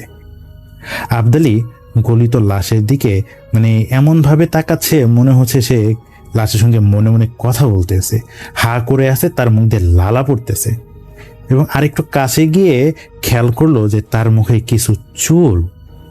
লাশের মাথার মাঝ বরাবর কামড় দিয়ে সে চুল ছিঁড়ে ফেলছে এবং চুলগুলি চাবায় চাবায় খাইতেছে আর ভয়ঙ্কর ভাবে গর গর এমন শব্দ করতেছে। এই দৃশ্যটা দেখে সবাই মোটামুটি ভয় পেয়ে যায়। মানে এক পর্যায়ে করে কি তারা সবাই মিলে এরে মারতে শুরু করে এবং বেঁধে নিয়ে ওই যে সেই বটগাছটার সঙ্গে সারা রাত বেঁধে রাখে। সবাই বলে যে দিনের বেলায় এই পাগলের বিচার হবে। সারা রাত তাকে বেশ কয়েকজন মিলে পাহারা দিয়ে রাখে। পরের দিন ছিল আবার শুক্রবার, দুপুরে জুম্মার নামাজ হবে। নামাজ পড়াতে অন্য গ্রাম থেকে একজন ইমাম হুজুর আসেন এই গ্রামে নামাজ পড়ানোর জন্য। ঠিক হয় জুম্মার নামাজের পর তার বিচার হবে। যখন আজান হয় তখন হঠাৎ করে আবদালি স্বাভাবিক অবস্থায় ফিরে আসে। সে সুস্থ মানুষের মতো কথা বলতে থাকে। নামাজের সময় যখন সবাই চলে যায়, 2-1 ছিল তার সাথে, আবদালি তখন ওই মৃত ব্যক্তির শালা মানে রমজানের কাছে বলে, ভাই আমার একটু পানি দাও। এই লোক তো পানি দেয়ই না, বরঞ্চ পায়ে থেকে জুতা খুলে রে আবার মারতে থাকে। আবদালি বলে যে মারেন কেন, আমারে মারেন কেন, আমি কি করছি? এই বলে হারামজাদা তুই কি করছিস তুই জানোস না? এই কথা বলে যখন ওই যে আবদালির বুকের মধ্যে লাথি মারে, রমজান একটা লাথি মারে, বুকে পেটে লাথি মারতে থাকে। আবদালি তখন হঠাৎ করে এর কণ্ঠটা চেঞ্জ হয়ে মানে কেমন একটু জোরে চিৎকার করে মোটা কণ্ঠে বলে যে তুই মরছস, তুই শেষ, তুই আমারে মারছস? আরে তুই তো তোর নিজের বোন জামাইরেই ছাড়স নাই, তুই দিন গুনতে থাক আর দেখ তোর পা পচতাছে না, কয়দিন পরে এই পা ওই তোর কবরে নিয়ে যাইব। এই কথা শুনে আবেদ আলী তার মুখের মধ্যে একটা লাথি মারে। রমজান আবেদ আলীর মুখে একটা লাথি দেয়, তার মুখ দিয়ে রক্ত পড়তে থাকে। নামাজ শেষ হবার পর ইমাম হুজুর আসেন বিচারের মাঝে। ইমাম হুজুর তাকে দেখেই বুঝে তার উপর ভীষণ খারাপ একটা জিনের আসর হয়েছে। সে তাদেরকে বলে এটা আবদালি নিজে কিছু করছে না, তাকে দিয়ে একটা খারাপ জিন এগুলো করাচ্ছে, আবদালির চিকিৎসা প্রয়োজন। আর ইমাম সাহেব বলেন আজ সন্ধ্যার পর তিনি আবার আসবেন, তখন বলবেন কি করতে হবে। কিন্তু রমজান বারবার বলতেছে এর গ্রাম থেকে বাইর করে দাও, নাহলে বস্তায় ভরা নদীতে ফালাই দাও, নাহলে পুরা গ্রামের মানুষ মেরে ফেলাইব এই হারামজাদায়। মানে সন্ধ্যায় মাগরিবের আজান শেষ করে ইমাম সাহেব আবার সেই গ্রামে আসেন। তিনি সবাইকে একটা নির্দিষ্ট দূরত্বে যেতে বলেন। তিনি নিজে এবং আবেদ আলীকে গোলদাগ করেন, 2টা গোলদাগ করেন, একটার মধ্যে ইমাম সাহেব বসেন এবং অন্যটায় আবেদ আলীকে বসান। দাগ বরাবর ইমাম সাহেব জমজমের পানি ছিটিয়ে দেন। সেই বদজিনকে হাজির করতে চেষ্টা করে, কিন্তু কিছুতেই সেই জিন আর আসতে চায় না। এভাবে প্রায় ঘন্টাখানেক পর সেই জিন আসে। জিন এসে কথা বলতে থাকে। তখন এই জিন ইমাম সাহেবকে বলে যে তোর এত বড় সাহস, আমাকে ডাকিস? দেখিস নাই আমার সাথে টক্কর দেওয়ার কি পরিণাম? দেখছিস তো আবুর পুরা বংশ কিন্তু একদম শেষ করে দিছে, এখন এই ছেলেকেও শেষ করে দিব। ওর দাদা আমারে বোতলবন্দি করছিল, আর এখন এই কথা বলে হা হা করে শব্দ করে হাসতে থাকে আর বলে দেখলি তো কি হয়েছে ফলাফল, আমি এই গ্রামের সবাইকে শেষ করে ফেলবো। ইমাম সাহেবকে বলে তুই যদি বাড়াবাড়ি করস তোরেও আমি শেষ করে দিব। কি মনে নাই তোর বড় ছেলে ট্রেনে কাটা পড়া মরছে? আর হে ওইটা তো আমাদেরই একজন তারে মাইরা ফেলছে, তোর কারণেই তো, তুই কাকে জবাই করছিলি মনে আছে? আসলে সেই আম গাছের নিচে একটা খারাপ বদজিন বোতলে বন্দি ছিল। আম গাছটা কাটার সময় সেই বোতলটা ভেঙে যায়, তখন থেকে এই সমস্যাটা বাড়তে থাকে। আর এই কাজটা করছিল হচ্ছে মেম্বার নানা মানে আবেদ আলীর দাদা। এই আম গাছটা কাটতে গিয়ে বোতলটা ভেঙে যায় আর জিনটা ছুটে যায়। জিনটা বলে আর এর মাঝে আবদালিকে মেরে ফেলবে। ইমাম সাহেব তখন বেশ কিছু নিয়মের মাঝ দিয়ে যান এবং সেদিন আবদালি কিছুটা শান্ত হয়। ইমাম সাহেব আবদালির ছোট চাচাকে বলে ওর একটু দেখে রাখেন, ওরে তো একদম কবজা করে ফেলছে আর অবস্থাও ভালো না, কোনো একটা কিছু হয়ে যাইতে পারে। তখন চাচার অনুনয়ে ইমাম সাহেব বলেন যে চাচা অনুনয় করে বলেন যে দেখেন ওর তো বাবা মা কেউ নাই, আমাদের বংশে ওই এখন একমাত্র সম্বল, মানে আল্লাহর রহমত ওরে আপনি দেখেন চেষ্টা করে বাঁচাইতে পারেন কিনা। মানে অনেক অনুনয় করে। ইমাম সাহেব বলেন যে ঠিক আছে দেখি কি করা যায়। তখন ইমাম সাহেব নিজেও একটা সমস্যার মধ্যে ছিলেন। কিছুদিন আগে একটা কাজ করতে গিয়ে বিপদটা হয়। তার বড় ছেলেকে একটা শয়তান মানে বদ একটা জিন মাইরা ফেলে। তবুও চাচার আকুতিতে সে রাজি হয়। আর আবেদ আলীর সাথে তার ছেলের চেহারারও কোথাও একটা মিল ছিল। সেদিন ইমাম সাহেব সেই গ্রামের মসজিদ থেকে যায়, রাতে থাকে। ইমাম সাহেবের সাথে একজন জিন থাকেন, তার সাথে রাতে বেশ কিছু কথা হয়। তিনি জানতে পারেন এই জিনটা আবেদ আলীর দাদার বিপক্ষে একজন লোক লাগিয়েছিল, মানে তার দাদার পিছনে পাঠিয়েছিল তাকে মেরে ফেলার জন্য। আবেদ আলীর দাদা সেই এলাকার টানা 4 বারের মেম্বার ছিল এবং অত্যন্ত ভালো লোক ছিল, নামাজি। তিনি মসজিদে নামাজ পড়াতেন। তিনি যেহেতু একজন পরহেজগার ব্যক্তি ছিলেন, তিনি এই ব্যাপার ধরতে পারতেন। একদিন তিনি এশা নামাজ শেষ করে বাড়িতে ফিরবেন, মাঝে কয়েকজনের সঙ্গে দেখা হয়। কথাবার্তা বলতে বলতে বেশ কিছুটা দেরি হয়ে যায়। তিনি যখন বাসার দিকে আসছিলেন, আবেদ আলীর দাদা বাসায় যখন ফিরতেছিল, তখন তার পরিচিত একজন ব্যক্তি এসে বলে, চাচা আমার সাথে একটু আইবেন, আমার বউ খুব অসুস্থ, একটু পানি পড়া দিয়া যান। তিনি তার সাথে যাচ্ছেন। বেশ কিছু সময় যাবার পর তিনি বুঝতে পারেন যে আরে তাকে তো ভুল রাস্তায় নিয়ে যাচ্ছে। এমন সময় একটা ছায়া, মানে কালো একটা ছায়া দুইজনের মাঝে এসে দাঁড়ায়। তিনি দেখলেন যে যার কথায় তিনি এসেছেন সে নিজেও ধীরে ধীরে বড় হতে থাকে। তার খুব কাছে যে ছায়াটা ছিল তা হঠাৎ একটা মহিষ হয়ে যায়, মানে মহিষের রূপ নেয় আর কি। তখন যে অবয়বটা ধীরে ধীরে ধীরে ধীরে আকারে বড় হচ্ছিল, সে তার চারপাশে ঘুরতে থাকে। একটা সময় এক পাশে ওই মহিষটা ঘুরে, আর এক পাশে ঘুরে ওই যে সেই কালো অবয়বটা। দাদা কি করবেন কিছু বুঝতে পারে না। তার চোখের সামনে তার এক মৃত বন্ধু এসে বলে, কিরে দোস্ত, ভয় পাস নাকি? আয় আমার হাত ধর, তোর আমি বাড়িতে পৌঁছাই দিয়ে আসি। এই বন্ধুটা তার পারিবারিক সমস্যার কারণে ঠিক এই জায়গাতে যেখানে দাঁড়ায় আছে, এই পাশের গাছটাতেই ফাঁসি নিয়ে আত্মহত্যা করছে এই মাসখানেক আগে। হঠাৎ করে মহিষটা পেছন থেকে আইসা দাদাকে একটা আঘাত করে। দাদা সিটকে ময়লা কাদায় গিয়ে পড়ে। তার একটু সামনেই একটা ছোট্ট পুকুরের মতো, চারপাশে তার এরই সময় ঠিক চারপাশে ওই যে তার বন্ধুটার হাসি চারপাশ থেকে তার কানে আসতেছে। আর ওই অবয়বটা দাদাকে ধরে বাতাসে ছুঁড়ে মারে, তুলা যেভাবে ছুঁড়ে মারে, মানে উপরে উড়ে উড়ে যায়, দাদাও ঠিক এভাবে উড়ে উড়ে গিয়ে ওই পুকুরের কাদা পানিতে পড়ে যায়। আর সাথে সাথে ওই অবয়বটা দাদার পিঠে উঠে দাঁড়ায়। দাদা কোনো রকম শ্বাস নিতে চেষ্টা করছিল। অবয়বটা এবার দাদার মাথায় একটা পা দিয়ে দাঁড়িয়ে পড়ে। দাদা আর নিঃশ্বাস নিতে পারছিল না। দাদার দেরি দেখে বাড়ি থেকে খুঁজতে আসে তার ছেলে আর তার ছোট ভাই।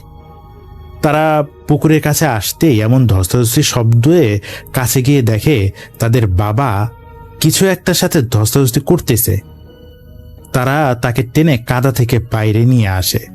দাদার তখন ঠিকমতো শ্বাস নিতে পারছিল না। রাতেই দাদার এক বন্ধু, যিনি বড় একজন আলেম, তাকে বাড়িতে নিয়ে আসেন। সেই আলেম রাতে দাদাকে দোয়া পড়ে পানি ছিটিয়ে কিছুটা ঠিক করেন। তার কিছুদিন পর দাদার সেই আলেম বন্ধু সেই দুইটা জিনের মাঝে একটাকে বোতলবন্দি করেন আর একটাকে মেরে ফেলেন।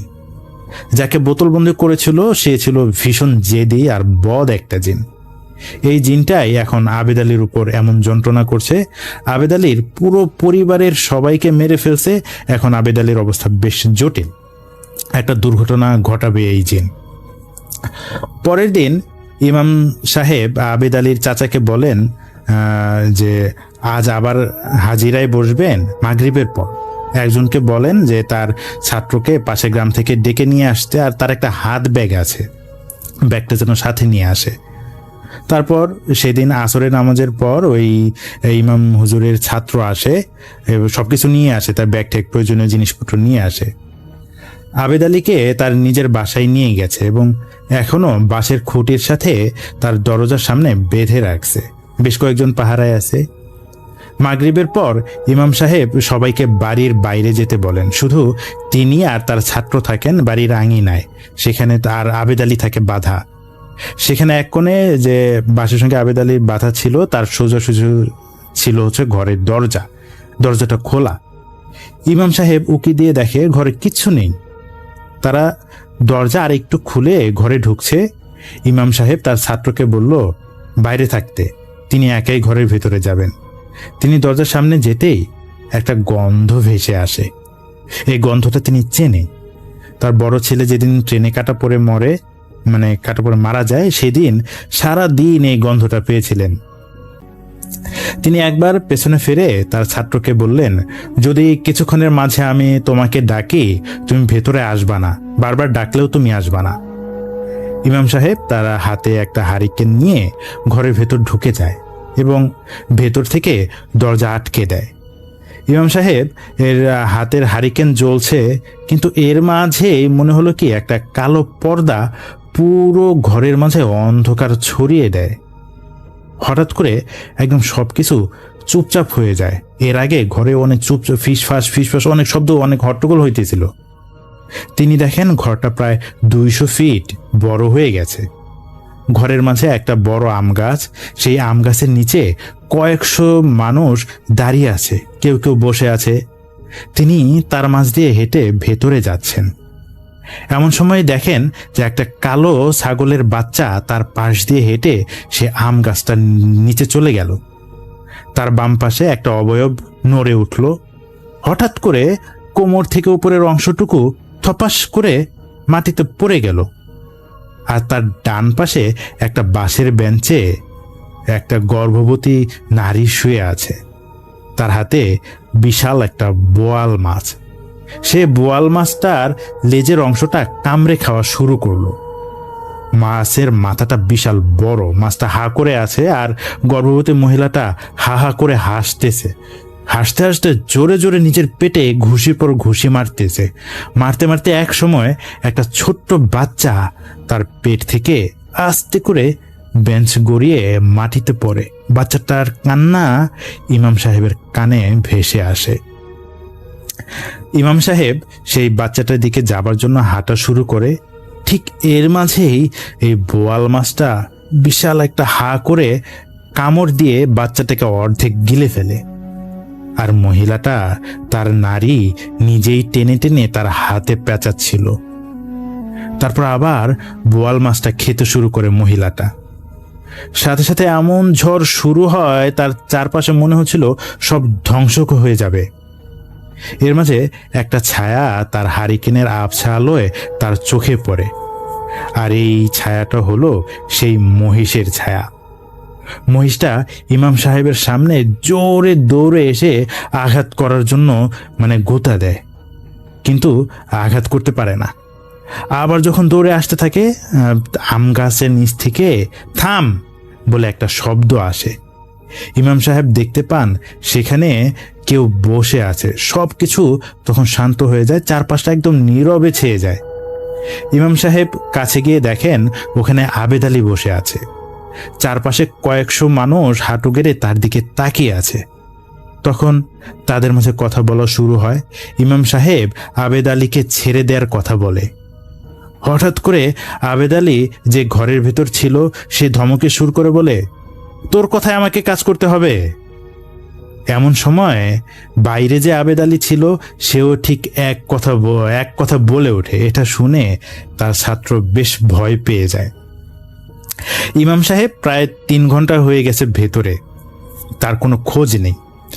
এখন সে বেশ চিন্তিত। সে কয়েকবার দরজায় কড়া নেড়ে শব্দ করার পরেও ভেতর থেকে ইমাম সাহেবের কোনো শব্দ আসছিল না। ঠিক এই সময় ঘরের বাইরে বাঁধা আছে আবেদ আলী, জোরে বয়স্ক আর ভারী গলায় বলতে থাকে, আরে সামান্য ইনসান হয়ে আমাকে ছেড়ে যাবার কথা বলিস?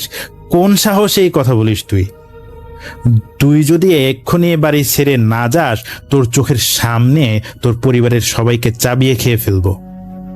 এটা বলার সাথে সাথে কিছু একটা হয়। আবেদ আলী বিকট একটা চিৎকার দিয়ে গোঙাতে থাকে, তার মুখ থেকে সাদা ফেনা পড়তে থাকে। বাইরে থাকা ছাত্রটা ভয় পেয়ে যায়। সেকেন্ডের মাঝে ঘরের ভেতর শুরু হয় তুমুল ঝড় আর ভীষণ মাইরের শব্দ। মনে হচ্ছিল মহিষে মহিষে যুদ্ধ হচ্ছে। এমন চলতেই থাকে।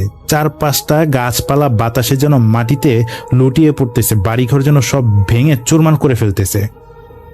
হঠাৎ ঘরের বাইরে যে আবেদ আলী ছিল, সে দড়ি ছিঁড়ে একটা লাফ দিয়ে দাঁড়িয়ে যায়, সে ঘরের দরজার কাছে চলে যায়। ইমাম সাহেবের ছাত্র দৌড়ে গিয়ে জাপটে ধরে দোয়া পড়তে থাকে, কিন্তু তাকে ধরে রাখতে পারছে না। মনে হচ্ছে আবেদ আলী তাকে উড়িয়ে নিয়ে যাচ্ছে। এমন সময় সজোরে দরজাটা খুলে যায়। ইমাম সাহেব এক প্রকার উড়ে এসে আবেদ আলীর শরীরের উপর পড়ে। আবেদ আলী কিছুটা দূরে গিয়ে পড়ে। ইমাম সাহেব দেখলেন আবেদ আলী আবার ঘরের দিকে হামাগুড়ি দিয়ে এগিয়ে যাচ্ছে। তিনি তার ছাত্রকে বললেন যে আবেদ আলীর পা চেপে ধরতে, আর সাথে সাথে তিনি তার পাঞ্জাবির পকেট থেকে একটা খেজুর বের করেন। তিনি দৌড়ে গিয়ে আবেদ আলীর মুখে খেজুরটা ঢুকিয়ে দেন। তার হাতে থাকা জমজমের পানি আবেদ আলীর পুরা গায়ে ঢেলে দেন। এর সাথে সাথে সব চুপচাপ হয়ে যায়। চারপাশ নীরব, শুনশান, ঘরের একদম নীরব হয়ে যায়। ঘরের ভেতর একটা নির্দিষ্ট জায়গায় নীল একটা আলো কিছুক্ষণ জ্বলে আবার নিভে যায়। ইমাম সাহেবের ছাত্রটা জিজ্ঞেস করে, হুজুর, আগুনটা কিসের? ইমাম সাহেব একটু হাসলেন, কিছু বললেন না। এভাবে কিছুদিনের মাঝে আবেদ আলী স্বাভাবিক হতে শুরু করে, কিন্তু তার মাঝে কিছু অস্বাভাবিকতা এখনো দেখা যায়। তবে এগুলোই কারো ক্ষতি করে না, বা নিজেরও ক্ষতি করে না।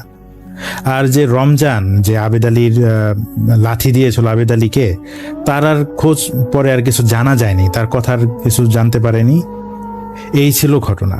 ধন্যবাদ সাকিব ভাইকে, ধন্যবাদ প্রিয় শ্রোতৃবৃন্দকে। আসসালামু আলাইকুম। আসসালামু আলাইকুম। আমি শ্যামা ফার্মগেট থেকে। আজকে আমি আপনাদের সঙ্গে শেয়ার করব আমার বড় খালামণির একটা কাহিনী। তো কাহিনীটা বলার আগে একটু সামান্য বলে নেই যে আমার নানু বাড়ির সবাই কম বেশি জিন এবং পরীর মাধ্যমে পজেসড হয়েছেন। আমার আম্মু ইভেন ছিলেন, আমারও হালকা পাতলা কিছু প্রবলেম হয়েছিল।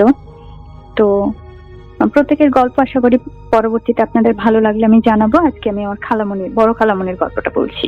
আমরা তখন খুলনার পাইকগাছা থানায় থাকি আব্বার চাকরি সূত্রে।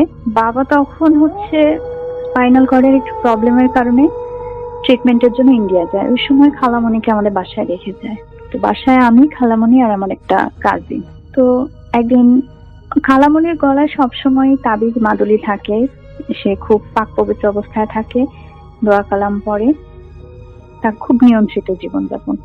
তো একদিন রাতে খালামণি জানলার পাশে দাঁড়ানো, চুলগুলো খোলা, অনেকক্ষণ ধরে দাঁড়িয়ে আছে এবং পেছন থেকে দেখলে আসলে একটু ভয় লাগছিল দেখে। প্রথমে আমার কাজিনটা দেখেছে, ও দেখে এসে আমাকে বলল যে খালামণির আজকে এরকম দেখলাম। তো আমিও যে দেখলাম, আসলে একটু ভয়ের ব্যাপার। পরে ওই রাতে খালামণি কিছু খেলেন না। একটা সময় উনি এসে বিছানা গুছিয়ে শুয়ে পড়লেন। তো আমরা আবার একটু টিভি ছেড়েছিলাম, টিভির সাউন্ডে উনি খুব বিরক্ত হয়ে মানে খুব অগ্নিমুখ ধারণ করেন। পরে আমরা টিভি অফ করে দেয়, তো উনি ঘুমিয়ে যান। সকালবেলা উঠে জিজ্ঞেস করলাম যে খালামণি কি হয়েছিল তোমার রাতে? যদিও আমরা রাতে দুই বোন খুবই ভয় পেয়েছি। পরে উনি বললেন যে এরকম কখনো হয় না, ওই দিন চুল খোলা রেখে কেন যে বারান্দায় মানে জানলার পাশে দাঁড়িয়েছিলেন জানি না, হঠাৎ করে দেখলাম যে আমাদের জানলার নিচে একটা শিউলি গাছ আছে, ওই গাছের নিচে নাকি একটা মেয়ে দাঁড়ানো দেখেছি উনি, এবং মেয়েটা নাকি হাত ইশারা করে ওনাকে ডাকছিল। তো যাই হোক, আমি বললাম যে তখন আমার আগ্রহ জন্মালো যে এটা কিরকম, কেন তোমার সাথে কি এটা কিরকম হয়। আমি জানতাম খালামণির এরকম একটা প্রবলেম আছে সবারই। তখন খালামণি বললো ওনার যখন বিয়ে হয়, বিয়ের পরে যখন উনি শ্বশুর বাড়িতে যান, শ্বশুর বাড়িতে যাওয়ার পরই ওনার মধ্যে প্রবলেমটা দেখা দেয়। উনি ওনার চিৎকার চেঁচামেচি করেন এবং ওনার চিৎকার চেঁচামেচিটা নর্মাল ওনার টোনটা না, অন্য একটা টোনে। উনি খালুজানকে দুই চোখে দেখতেই পারেন না। ওনাকে মানে কেউ কিছু খাবার দাবার নিলে ছুঁড়ে ফেলে দেয়। বিছানায় শুয়ে আছেন, কেউ নাড়াতে পারে না, উঠাতে পারে না। কোনো পুরুষ মানুষের পক্ষেও সম্ভব নয় তাকে উঠানো নামানো। কারোর সঙ্গে কোনো কথা বলেন না, এরকম। ওনার যখন মর্জি হয় উনি তখন চিৎকার করেন, এবং ওই যে কাপড় পরে গিয়েছে ওই কাপড় আর খুলতে পারে না কেউ। মানে ওনাকে চেঞ্জ করানো কিংবা ফ্রেশ করানো এগুলোও সম্ভব না, এরকম একটা অবস্থায় গিয়েছে। পরে নানু বাড়িতে খবর আসলো, নানু ভাই বুঝতে পেরেছেন, কারণ এটা তো ফ্যামিলিগত একটা প্রবলেম ছিল, সবারই কম বেশি হয়েছে। আর নানু কিছু দোয়া কালাম জানেন, তো সেই সুবাদে উনি বুঝতে পেরে আমার কয়েকজন মামাদেরকে, যারা যখন বড় সড়ো মানে তাগড়া জোয়ান টাইপের মামাদেরকে নিয়ে উনি ওই বাড়িতে রওনা হলেন। বলে রাখি একই গ্রামে, যদি আপনি ধান ক্ষেত দিয়ে যান তো অল্প সময় লাগে, আর যদি রাস্তা দিয়ে যান রিক্সায় কিংবা গাড়িতে তো ওখানে আর একটু সময় বেশি লাগে, কারণ রাস্তাটা অনেক ঘুরে গিয়েছে। নানু ভাই যে উঠানে উঠে উনি বলে রাখি পাক পবিত্র অবস্থায় উনি খালামণির রুমে গেছেন। রুমে যে বিসমিল্লাহ বলে সালাম দিয়ে উনি ওই খালামণি বিছানায় হাত দিয়েছেন দোয়া পড়ে। তখন বললো যে কিরে মা, কি খবর? তখন খালামণি উঠে বসে নানু ভাইকে বললো যে আসসালামু আলাইকুম আব্বা, ভালো আছেন? একদম ভালো মানুষ, তবে টোনটা না ওই ডিফারেন্টই। পরে বলতেছে যে বাড়ি যাবি? সে তখন বললো যে হ্যাঁ বাড়ি যাবে, মাথা নাড়িয়েছে। তারপর বললো যে হেঁটে যাবি না গাড়িতে? বললো হেঁটে যাবে, মানে ধান ক্ষেত দিয়ে। পরে মামার নানু ভাই খালামণিকে দোয়া পড়ে দিল। মামারা চারিদিক থেকে নানু ভাই মানে খালামণিকে ঘিরে ছিল পিছন দিকটা, আর সামনে নানু ভাই দোয়া পড়ে হাঁটছিল। তো এইভাবে খালামণিকে নিয়ে আসে, পথে কোনো সমস্যা হয়নি। তো উনি হেঁটে এসে যখন উঠোনে ওঠে তখন বলেন যে আমাকে পানি দাও, উজু করব। পানি দিল, উজু করলো। উজু করার পরে উনি এসে উঠানে বসলো। আর এর আগে নানু ভাই যাওয়ার আগেই আর কি এলাকার একজন ভালো মৌলবী ওনাকে বলে রেখে যায় উনি এই প্রক্রিয়াটা করার জন্য, জিনভূত থেকে মুক্তি পাওয়ার যে প্রক্রিয়াটা, এই প্রক্রিয়াটা করার জন্য যা যা প্রয়োজন উনি তাই রেখেছেন। ওই আপনার সুইয়া নৌকার পানি, নৌকাটা আমি আসলে অতটা চিনি না, বাট বলেছে খালামণি এরকম। ওই নৌকার পানি, তারপরে হচ্ছে আরো কি কি ফুল, ধূপ, এই সমস্ত জিনিস, এবং একটা চক্র কেটে সেই জায়গাটা উঠানটাকে পরিষ্কার করে এবং সেখানে সোনার উপর পানি ছিটানো, এগুলো করেছেন। তো যাই হোক খালামণি আসছেন, এসে তারপরে বসলো এক জায়গায়, বসে বলতেছে আমাকে এক ঘটি পানি দাও, আমি বাড়িটা ঘুরবো। তো পানিটা বাড়ি ঘুরবে, তখন মামা এবং নানু ভাই রওনা হয়েছে তার সাথে, তারাও যাবে, কিন্তু খালামণি কাউকে নেবে না। হঠাৎ করে বলে উঠলো মানে মুন্নাকে নেবে, আমার আম্মু। তো আম্মু একটু ভীতু, ছোট মানুষ, ভয় পেয়ে নানুমণির কোলের মধ্যে ঢুকেছে। পরে ওনাকেই নেবে, সবাই বুঝাইলো যাও আমরা আসি। আম্মা ওনার সঙ্গে গেল। তো বাড়ির চারিদিকে উনি ঘটিতে পানি করে ফু দিয়ে পানিটা ছিটিয়েছেন, এবং যতক্ষণ ছিটিয়েছেন বিড় বিড় করে কিছু একটা পড়েছেন। আর মামারা এবং বাড়ির লোকজন ওই আপনার যে বাড়ির উঠোন সহ চারিদিকটা একদম ঘিরে রেখেছে। তারপরে খালামণিকে ছেড়ে দিল। খালামণি, আমার নানু বাড়িটা অনেক বড় এরিয়া নিয়ে, তো ওই পুরো বাড়িটা উনি ঘুরেছেন এবং পানি ছিটাইছেন। লাস্টে উনি এসে এক কর্নারে বাঁশঝাড়, ওই বাঁশঝাড়ের ভিতরে ঢুকছেন। তো আম্মা আর ওনার সঙ্গে গেল না, মামারা গন্ডিটা ছোট করে বাঁশঝাড়টা ঘিরে ধরেছে, খালামণি বাঁশঝাড়ের ভিতরে ঢুকেছে। তো ভেতরে যে বাঁশঝাড়টা তখন মানে বাতাস কিন্তু ছিল না, কিন্তু বাঁশঝাড়ের পাতা ডাল শব্দ হচ্ছে যে ভেঙে চুরে মানে ব্যাপক কাণ্ড শুরু হয়ে গেছে সেখানে। বিশাল ভয়ঙ্কর এক অবস্থা, বাতাস নেই, কিছু নেই, কিন্তু মানে নড়ছে যে এই পরিমাণে, তারপরে মনে হচ্ছে যে বাঁশগুলো ভেঙে যাচ্ছে। যাই হোক কিছুক্ষণ পর উনি বাঁশঝাড় থেকে বের হয়েছেন, বের হয়ে একটা হাসি দিয়েছে। হাসি দেওয়ার পরে নানু ভাই যে হাত ধরেছে, অন্য মামারাও এসে ধরেছে, ধরে এনে আর ওনাকে সুযোগ না দিয়ে সরাসরি ওই যে গন্ডি কাটা ছিল গন্ডির মধ্যে বসিয়েছে। তখন ওই মৌলানা সাহেব মাটিতে একটা মানুষের আকৃতির মতন এঁকেছে, ওইটার উপরে মানে উনি লাঠি দিয়ে আঘাত করতেছে আর খালামণি চিৎকার দিচ্ছে। এইভাবে কিছুক্ষণ করার পরে উনি বলতেছে যে কে তুই কে? পরে বলতেছে আমি ফুল বানু, তুমি থেকে আসছো? বলে আমি এই বাড়িতেই থাকি। বলে রাখি নানু বাড়িতে জিন পরি অনেক আগে থেকে ছিল, পুরন বাড়ি তো, মানে সবাই দেখেছে কিরকম, মানে খুব বেশি ক্ষতি কারো করে নাই, সবাই দেখেছে। কম বেশি পজেস্ট হয়েছে আবার চলে গেছে, কিন্তু মারাত্মক রকমের প্রবলেম কারো ক্ষতি করেনি। যাই হোক, সেতু মামির সাথে একটু হয়েছিল খারাপ কিছু, বাট ওটা পরে কোনো একদিন করবো। এরপরে ওইটা জিজ্ঞেস করলো, নাম বললো, তারপরে বললো যে যাবে কিনা। তো সে যেতে চায় না, সে যেতে চায় না। এটা হচ্ছে ওর মিতা, একে ছাড়া সে যাবে না, তাকে নিয়ে যাবে তাদের দেশে। পরে বলতেছে যে না, ওর তো বিয়ে হয়েছে, হাজবেন্ড আসছে, ওর সংসার আসছে, ও কেন তোমার সাথে যাবে?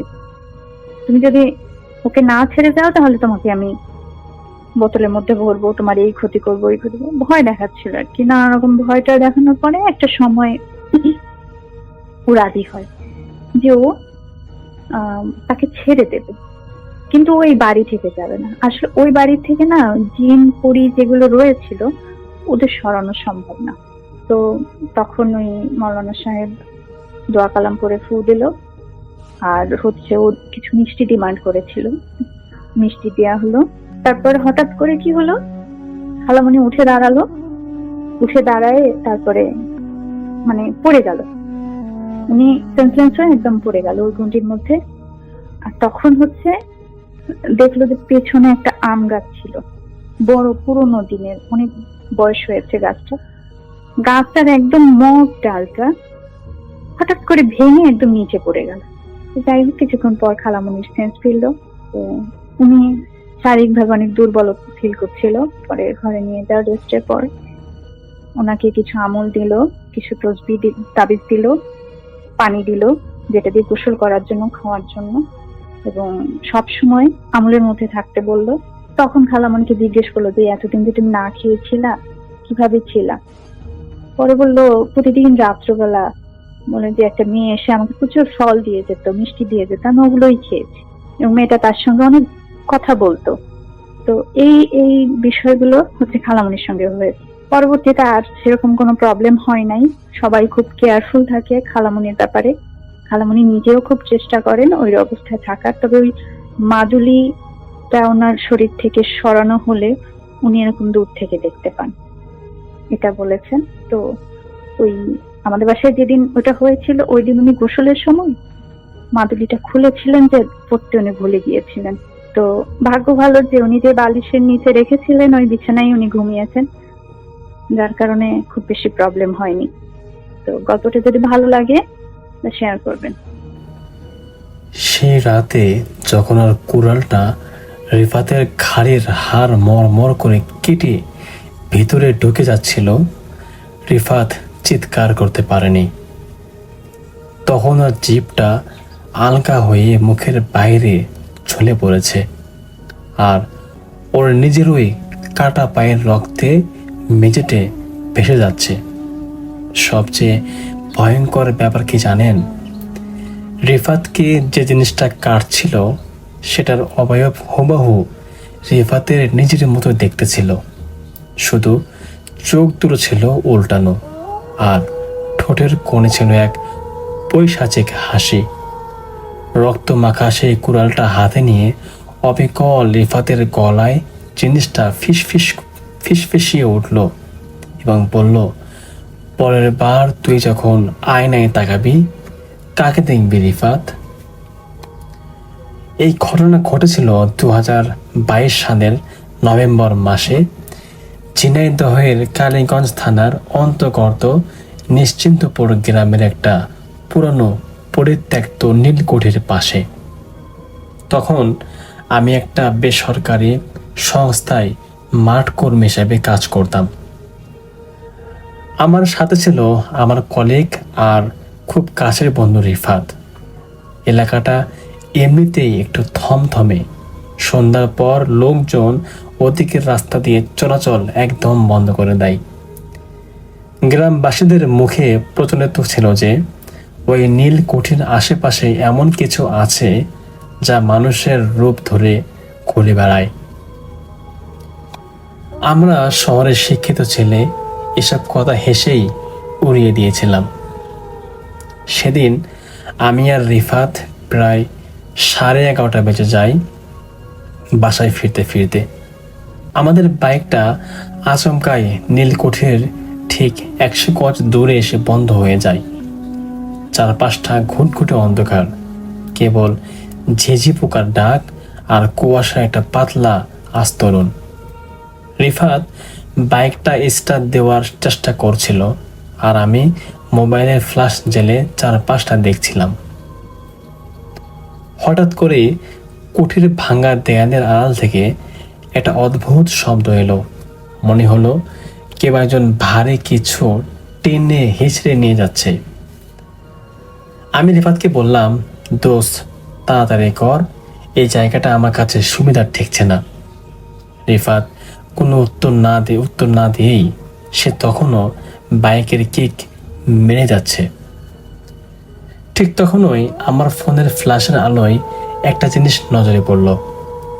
রাস্তার ঠিক ও পাশে একটা বাবলা গাছের নিচে কেউ একজন দাঁড়িয়ে আছে।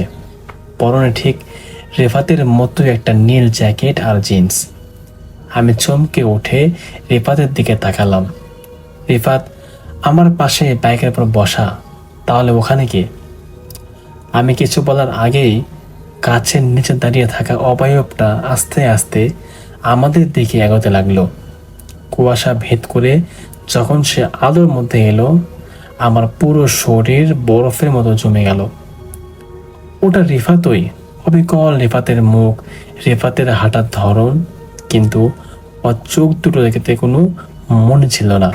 পুরো সাদা ছিল চোখ দুটো, আর ওর ডান হাতে ঝুলছিল একটা মরচে পড়া পুরনো কুড়ুল।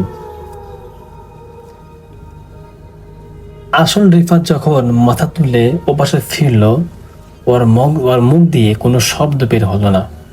আতঙ্কে ওর চোখ দুটো ঠিক বেরিয়ে আসার উপক্রম হলো। নকল রিফাতটা ক্ষিপ্ত গতিতে ছুটে এসে কোনো সুযোগ না দিয়েই কুড়ালটা দিয়ে রিফাতের পায়ে কোপ বসালো। ফিনকি দিয়ে রক্ত ছুটে এলো। রিফাত তখনই মাটিতে লুটিয়ে পড়ল। আমি ভয়ে এতটাই আশার হয়ে গিয়েছিলাম যে আমার পা দুটো নড়ার ক্ষমতা হারিয়ে ফেলেছিল।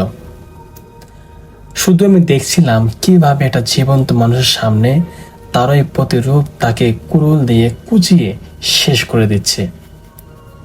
রিফাতের হাড় কাটার সময় মর্মর শব্দটা আজও আমার কানে বারে বারে বেজে ওঠে।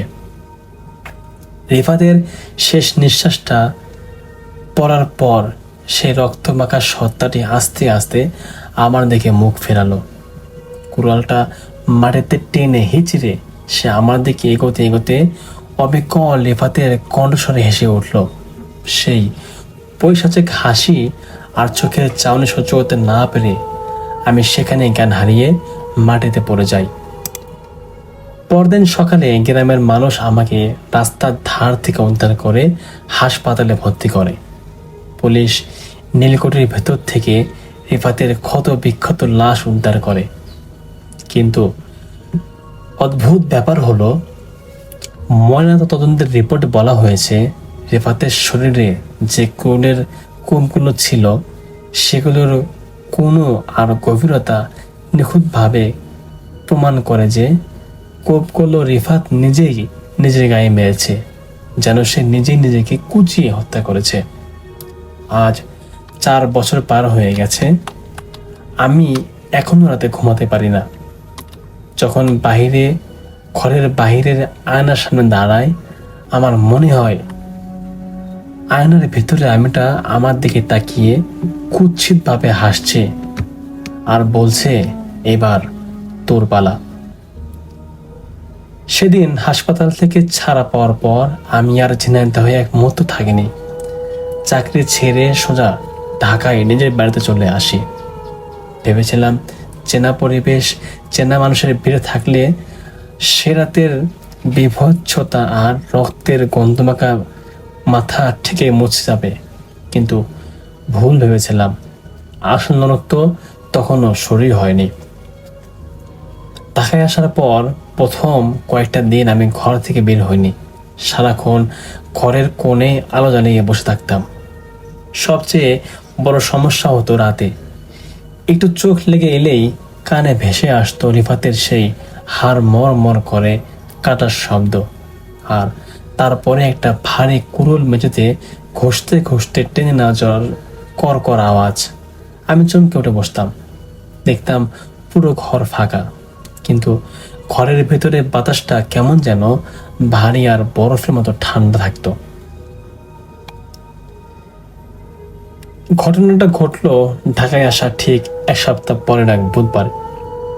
তখন রাত আনুমানিক 9:15। সারা বাড়ি নিস্তব্ধ। আমার হঠাৎ করে খুব তৃষ্ণা পেল। বিছানা থেকে উঠে ডাইনিং রুমের দিকে গেলাম। ডাইনিং টেবিলের উপর জলের জায়গাটা রাখা ছিল। আমি গ্লাসে জল ঢালছি, ঠিক তখনই আমার পিঠের চামড়াটা কেমন যেন শিউরে উঠল। মনে হলো এই বন্ধ ফ্ল্যাটের ভেতরে আমি একা নই, কেউ একজন খুব কাছ থেকে আমার উপর নজর রাখছে। আমি আস্তে আস্তে ঘাড় ঘোরালাম। ডাইনিং রুমের ঠিক পাশেই একটা ছোট্ট বেসিন, আর তার উপর একটা 4 কোণা আয়না লাগানো। ডাইনিং এর আবছা আলোয় আমি আয়নাটার দিকে তাকালাম। প্রথমে মনে করলাম আমার চোখের ভুল, কিন্তু ভালো করে লক্ষ্য করতেই আমার বুকের ভেতরটা কেঁপে উঠল। আয়নার ভেতরে আমার যে প্রতিধ্বনিত দেখা যাচ্ছে, সেটা ডান হাতটা অদ্ভুতভাবে পিছনের দিকে বাঁকানো, অথচ আমার নিজের ডান হাতটা তখনও জলের গ্লাসে ধরে সোজা হয়ে আছে। আমি আতঙ্কে 1 পা পেছালাম। আয়নার প্রতিধ্বনিটা কিন্তু পেছালো না, সে আগে জায়গাতে স্থির হয়ে দাঁড়িয়ে রইল। এরপর যা ঘটলো তার জন্য আমি মোটেও প্রস্তুত ছিলাম না। আয়নার ভেতরে আমিটা আস্তে আস্তে তার বাঁকানো হাতটা সামনে নিয়ে এলো। ওর হাতে কোনো জলের গ্লাস ছিল না। ওর হাতের মুঠে শক্ত করে ধরা ছিল একটা মরচে পড়া কুড়ুল। কুড়ুলটা ধারালো অংশ থেকে টপ টপ করে তাজা রক্ত করিয়ে বেসিনের সাদা চিনে মাটির উপর পড়ছে। আয়নার ভেতর থেকে সে রক্তটা পড়ার টপ টপ শব্দটা আমি স্পষ্ট শুনতে পাচ্ছিলাম। আমি চিৎকার করতে গেলাম, কিন্তু আমার গলা দিয়ে কোনো আওয়াজ বের হলো না। ঠিক 4 বছর আগে নিশ্চিন্ত পরে সেই কালো রাতের মতো আমার শরীর আবারও আশার হয়ে পড়ল। আমি চিৎকার করতে গেলাম, কিন্তু আমার গলা দিয়ে কোনো আওয়াজ বের হলো না। ঠিক আয়নার ভেতরে সত্তাটা এবার মাথাটা একটু বাঁকা করলো। ওর চোখের মনি দুটো আস্তে আস্তে ভেতরে ঢুকে উল্টো হয়ে পুরো সাদা হয়ে গেল। তারপর ওর ঠোঁটের কোণ দুটো চিরে কান পর্যন্ত বিস্তৃত এক পৈশাচিক হাসিতে ফুটে উঠল। অবিকল আমার নিজের কণ্ঠস্বরে ফিসফিসিয়ে বলল, বলছিলাম না এবার তোর পালা। বলেই ও আয়নার ভেতর থেকে কুড়ুলটা উঁচিয়ে সরাসরি আয়নার কাজটার ওপর কোপ বসালো, এবং ঝনঝন শব্দে আয়নাটা মুহূর্তের মধ্যে ছিন্ন বিচ্ছিন্ন হয়ে মেঝেতে পড়ে গেল। আর কাঁচ ভাঙার সাথে সাথেই পুরো ডাইনিং রুমের লাইটটা দপ করে নিভে গেল। ঘুটঘুটে অন্ধকারের মধ্যে আমি অনুভব করলাম ঘরের ঠান্ডা মেঝেতে খুব ভারী কিছু একটা ঘষতে ঘষতে আমার দিকে এগিয়ে আসছে। এরপর ঠিক কি হয়েছে আমার ঠিক মনে নেই, কারণ আমি জ্ঞান হারিয়ে ফেলেছিলাম। আজকের মতো এখানেই ভাইয়া, দেখা হবে পরবর্তী কোন এপিসোডে। আল্লাহ হাফিজ।